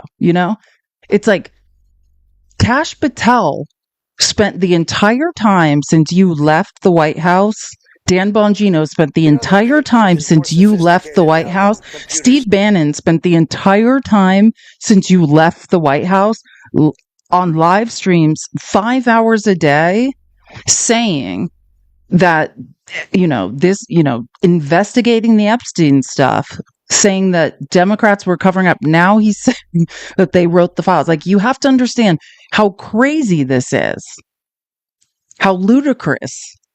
Like, you were elected to release these files. It doesn't matter. Okay, so James Comey wrote them, then release them. Like, none of it matters. Like, nothing he says matters. Will determine what's real and what's not. You know what I'm saying? Like, I have never seen Trump fail. Yeah, someone said he's failing so hard. I've never seen him fail. Even for Trump, I've never seen him. Like, that's how terrified he must be of whatever he knows is in there. Because, okay, cool. So you think someone made something up, you think someone did, whatever, just release the files. Cool. That's what anyone would say who has nothing to do with it. Like, cool. That has nothing to do with me. I'll just release them anyways. They don't have the sustainability. They don't have they don't have that stick to it like glue. The Democrats, they have bad policy. They have bad candidates. They have bad everything. But they stick together. The Republicans don't do that. But they ought to look into the Jeffrey Epstein hoax, too, because that's another hoax. That is, the opposite is true. If there was anything I will say that I admire, not admire, because I don't want to be in a cult, but Republicans remain in lockstep up until this Trump lie. You guys always vote together. You're in cognitive dissonance. You're in lockstep. You hit the same talking points. Like, the Democratic Party, hey, I'm over here, but it is like herding cats. And we do not agree on anything ever for any reason. That's why we lose all the time. Because we don't agree on anything. So for him to now be like, oh, look at the Democrats. They're in a cult and agree on anything. Like, watching Trump deny not reality from like 5 years ago, but like current reality is fascinating. Like, where someone needs to do like a psych study on this guy. That's frankly put out by the pushing the Republicans and put out by the Democrats. No, they definitely set the Republicans up. One big prosecutor look at it all. Would that make you feel good, you think? Well, I think it's in the case of Epstein, they've already looked at it, and they are looking at it, and I think all they have to do is put out anything credible. But, that was run by the Biden administration for 4 years. I can imagine what they put into files, just like they did with the others. I mean, the Steele dossier was a total fake. Right. It took 2 years to figure that out for the people. And can I just say, I've read the Steele dossier, or the parts of it you can read. No, some of it is true and some of it is not, right? Like, it's even that scares me. Like, Trump, do you even know, like, if you're going to lie, like, at least lie, like, in a way people can believe you. That's what's scaring me about him now. I don't even, because let me say, like, the thing that's good for narcissists is, they don't have effective empathy and they're rarely feeling like anxiety and fear, right? Because they just don't care. So they're usually like pretty proficient liars. I was raised by one. So I've had a lot of time to observe them. But it's like, what is he talking about? No, everyone knows some things in the, like, when you do Oppo research, that's what the Steele dossier was. It's Oppo research. You're just it's like you're saying, hey, if this person ran for office, whether it's true or not, what am I up against, right? Like, what is anything that could be thrown out there, whether it's a lie or whether it's real, so I can plan, so I can counter this information, right? Like, I need to have a plan of attack if anything is put out there. It's not even about if it's true or not. And some of the stuff in the Steele dossier is for sure true. And some, I mean, I'm sure I actually do agree with the thing, like, Don Jr., like the way they invalidated the Steele dossier is they're just like, Trump would never let anyone pee on him. I actually kind of agree with that. Like, it doesn't seem like the type, but that doesn't mean there's not that just means that was some information that Russia had put out about him, right? It's not about if it's true or not. No one said there was a video. So it's like, I've never seen the desperation of Trump. It's almost like he's making so many weird mistakes now that it scares me. It's like, what the is in there? That's why Alex Jones is like, I'm going to throw up. That's like that clip. Alex Jones is like, I'm going to be physically ill. Like, what's going on? I mean, I never bought into it, so I'm not going to have to like off myself like Alex, but it is very, I've never seen Trump behave like this. All of the things that you mentioned were fake. Yep. So I would imagine if they were run by Chris Wray and they were run by Comey, and because it was actually even before that administration, right? They've been running these files. And so much of the things that we found were fake with me. But especially, you look at that Steele dossier where they paid like 14 or 16 million. That's more than James Patterson gets paid to do a number one bestseller. Isn't that crazy? And the thing turned out to be. You're like, is that a worm with a bow and arrow? Thank you so much for the gift. If you're like, James Patterson is that famous author who lives a couple houses down from Trump on Palm Beach. Like, he's just rambling and saying things. Just to be clear, hey, cool. I agree. There's some things in the Steele dossier that aren't true. I don't think anybody has ever, to my knowledge, who's ever read any of that or read the court files disputes that. I didn't know we were disputing that. The point is like, let me just follow his line of logic. It's all a hoax. Then release it. If it can't be corroborated, if it's like the golden shower thing, then all the more reason to release it. Like, none of this makes any sense. And there's that saying in Macbeth, Shakespeare, thou doth protesteth too much. Like, none of this makes sense. If it's completely a lie, then you have nothing to worry about. That paper is more sophisticated now than. And yeah, this is getting weirder and weirder. A total scam. So frankly, I think I love that they're looking at all this stuff. If they are, I hope they are. Yeah, we've definitely confirmed it. They definitely are. Mr. President, this is something that could give the American people answers on 3 different elections, 2016, 2020, and 2024. But to get that rolling, there are 2 sets of documents that are key to identifying possible conspiracy. But a grand jury can't see them unless you declassify them. Would you declassify the classified annex in the Hillary Clinton email case, as Senator Grassley has been asking? Well, I would do that. Absolutely. I think it should be looked at. The whole thing was a scam. Yeah. And I would do that gladly. Great. And there's one other one, so I want to mention. In the Durham report, they talk about the Clinton plan intelligence, the intercept where Hillary Clinton approves hanging that Russian shingle on your campaign house. That's another one that hasn't yet been declassified. Was that another one you'd consider declassifying? I would declassify it. Yeah, why not? I would absolutely declassify it. And I will say this, the Durham report was preceded by the Horowitz report. That's and right. Bill Barr should have used the Horowitz report. You didn't need the Durham report. That's right. Say what you want about Mr. Horowitz, though. He was appointed by Democrats, but he wrote the most vicious and true report that you've ever seen on somebody, and that was on James Comey. Yep. And I believe, a couple of the people in the FBI that were crooked. Do you understand how none of this has to do with anything? And that's what's scary. If you get lost in the sauce here, don't. Cool. And declassify everything. I love to read. I love primary sources. There's nothing better than government files. Love to read them. And don't redact everything because that's the most annoying. But yeah, like I would love declassify it all so we could all look at it and read it.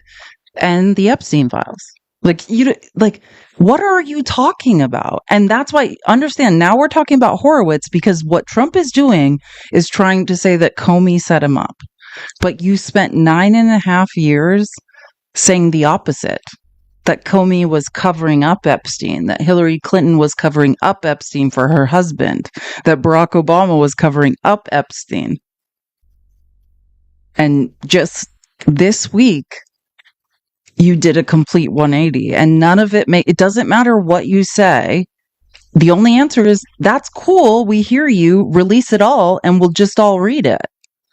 Like, none of it makes any sense, nor has to do with you getting elected and promising to release the Epstein files. There are very rich people who traffic children, and we would like to hold them accountable. That's it.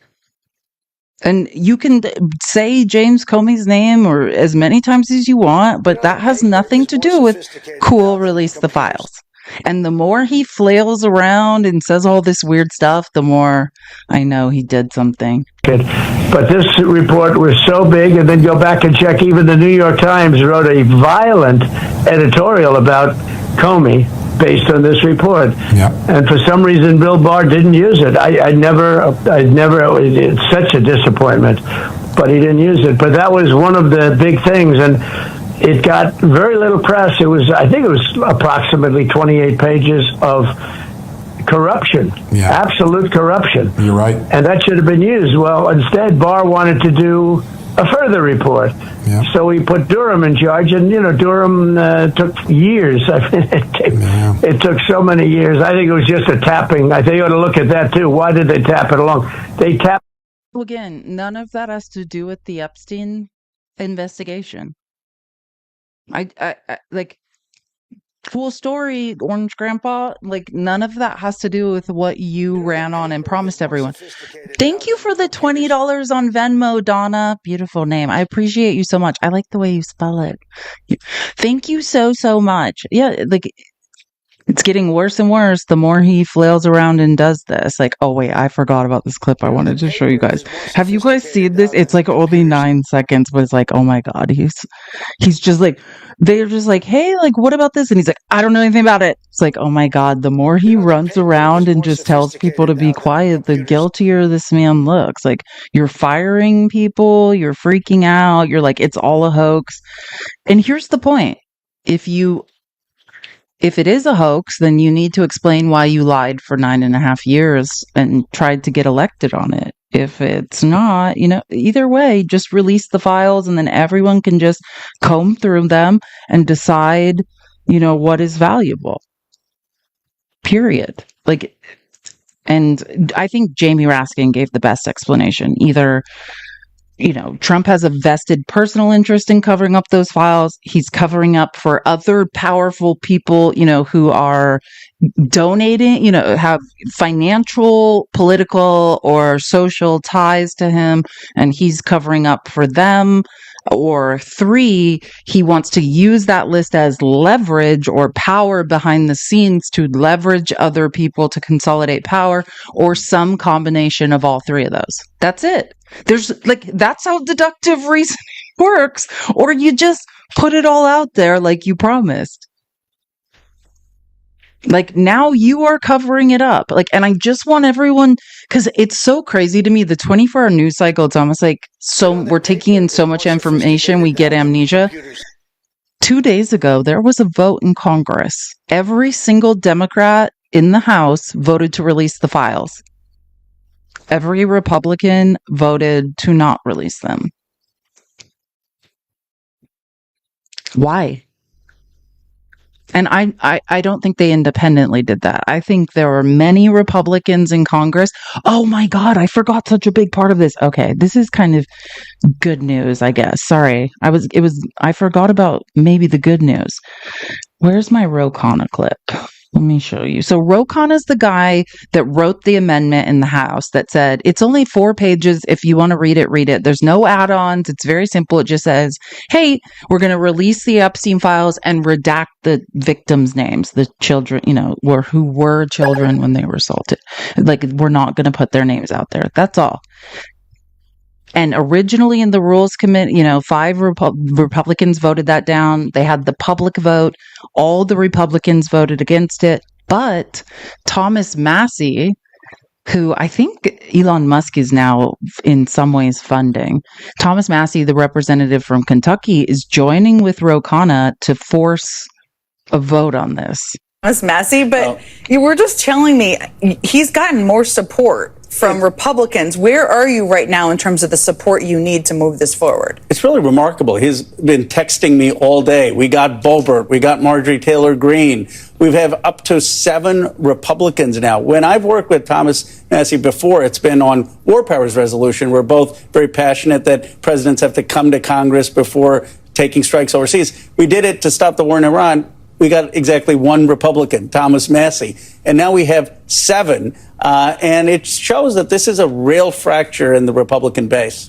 And that's enough, isn't it? That's enough. So the way Just want to answer someone in the comments. Hold on, I want to read this. Wait, sorry, the comment went fast. I swear. Oh, Chad Johnson said, how come the Democrats didn't release the file when Biden was office? Just understand, Epstein was prosecuted. You understand, everything with Epstein happened under Trump.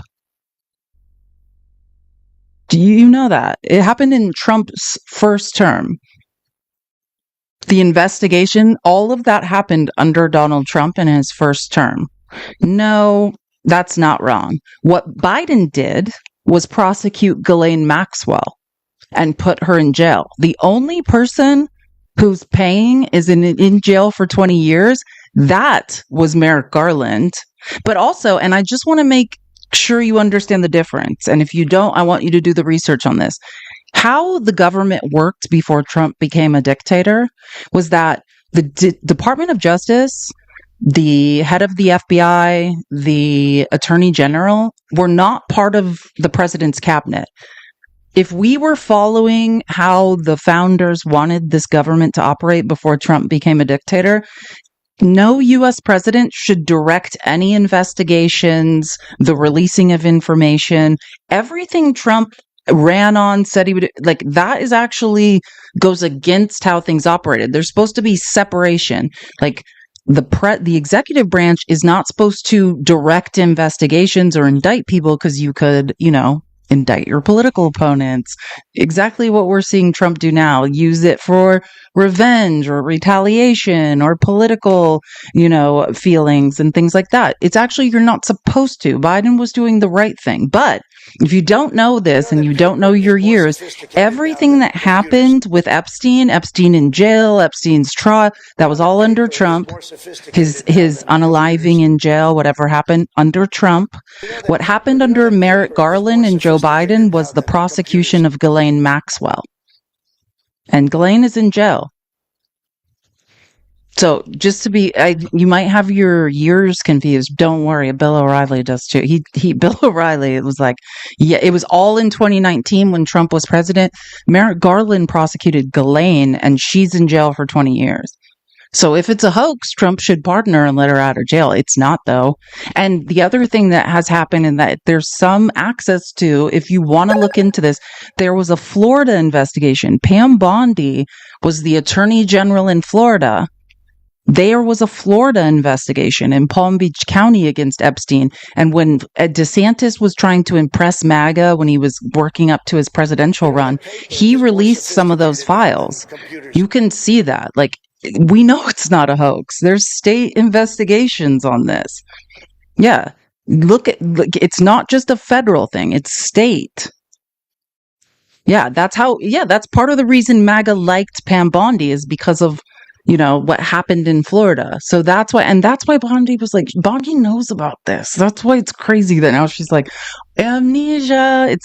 This is all, there are state court files, primary documents available that DeSantis made available on this as well. So that's why, none of this makes sense. But the good news is this, this is a New York Times article that came out this morning. So in cooperation, this is Ro Khanna, the guy that tried to force the vote to the floor this week, and all the Republicans voted to not release the files. But Thomas Massie, who's a Republican from Kentucky, is working with Ro Khanna. And like they said, it's like, I think they have 6 or 7. They only need 7. I think they had 6. I think now 7. This is the title of a New York Times article if you want to read more about this. But the way you have to get like 218 signatures, which means it's got to be there's 211 Democrats. It's called a discharge petition. They're collecting the signatures now. Every Democrat's going to sign it, and they need 7 Republicans, which according to this article, they have. So they collect 218 signatures, and then they can bypass the Rules Committee and Mike Johnson and the people that are trying to kill it, and they force the vote to the floor where they have the votes with 218. But according to, which I don't think I played that, but it's at the very end. I don't think I played it. If you don't know this, that Congress is in recess in August. So we're going to probably have to wait because of how many days you have to wait with the discharge petition. This probably won't happen until September, but at least it's happening and we have a chance. Because if there's one thing I do admire MAGA for, it's at least pushing this. Like, there's no reason to protect rich people who have hurt children. Like, no reason I can. And now we have 7, and it shows that this is a real fracture in the Republican base. And that's enough, isn't it? That's enough. So the way this works is the bill needs to be on the calendar for 7 days. After 7 days, we can get the signatures. Unfortunately, Congress will be in recess in August. But when we come back, we'll have the signatures, and then we get a vote. But what's happening? There's still hope that we can force it, but God knows. Remember, Anna Paulina Luna did this discharge petition to try to make it so new parents could vote by proxy for 3 months, and they changed the rules on her. So it just, but yeah, and someone said this, the reason I have hope is because Mike Johnson, the Speaker of the House, is one of the 7. So last time when they quashed a discharge petition, Mike Johnson was like helping them do it. Mike Johnson is one of the people that wants the files released. That's the first time I've ever seen. Yes, allegedly. I mean, that's what they're saying. Yeah, Mike Johnson allegedly wants to. I don't know if he's going to end up, because again, there's got to be, the bill's got to be on record for 7 days. Then they collect the 218 signatures. But allegedly, Mike Johnson at Mar-a-Lago this week, he sounded scared and his voice was shaking, but he was like, yeah, we should release the files. If you have any shred of self-respect, you should release the files. Like, why would you not want to protect people that have been victimized, like children? We're talking about 12-year-olds, 11-year-olds, 13-year-olds. Who've been great. Like, there's no reason to protect anyone who's been part of this. Yeah, exactly. I can't. Mike Johnson folds like a lawn chair every day, but if he decides this is his line in the sand, then cool. Like, I support you, Mike. Now's the time. If you were going to grow a spine, let's do it for people who were victimized when they were in junior high. Like, there's never a better time to suddenly grow a spine than now. But again, they're on recess in August, and who knows what Trump could do or come up with before then. So we've got to somehow like make it that long and get this to happen. But apparently, Marjorie Taylor Greene is in. I mean, she was always in. Boebert's in. Apparently, there are people. I think Tim Burchett is in. Tim Burchett was on CNN last night. Like, yeah, like I have to. The only person that's going to judge me is like God or something. And he's like, I'm going to have to answer for this. And like, I'm tired of the lies. So.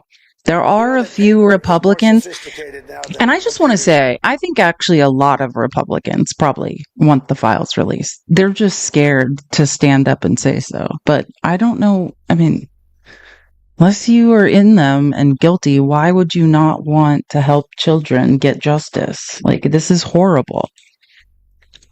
Anyways, yeah. So, sorry, hold on one second. I just got another freaking violation. Appeal not approved. I didn't even know I had an appeal. Cool. I don't think this is the best topic for TikTok. I don't think TikTok is appreciating us talking about this, apparently. I didn't even know I had a violation that was not approved. Apparently I have another one. Cool. This is already the second live we've restarted, in case you weren't here at the beginning. This is not going well. Talking about this is super bad.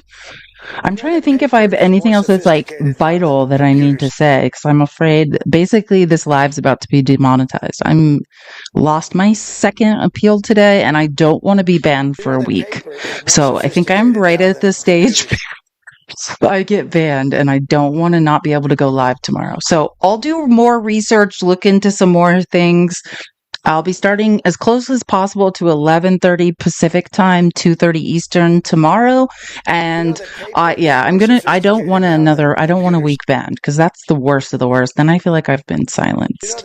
So I will see you guys tomorrow, 11:30 Pacific, 2:30 Eastern with whatever information I find between now and then. Thank you guys so much. Love you.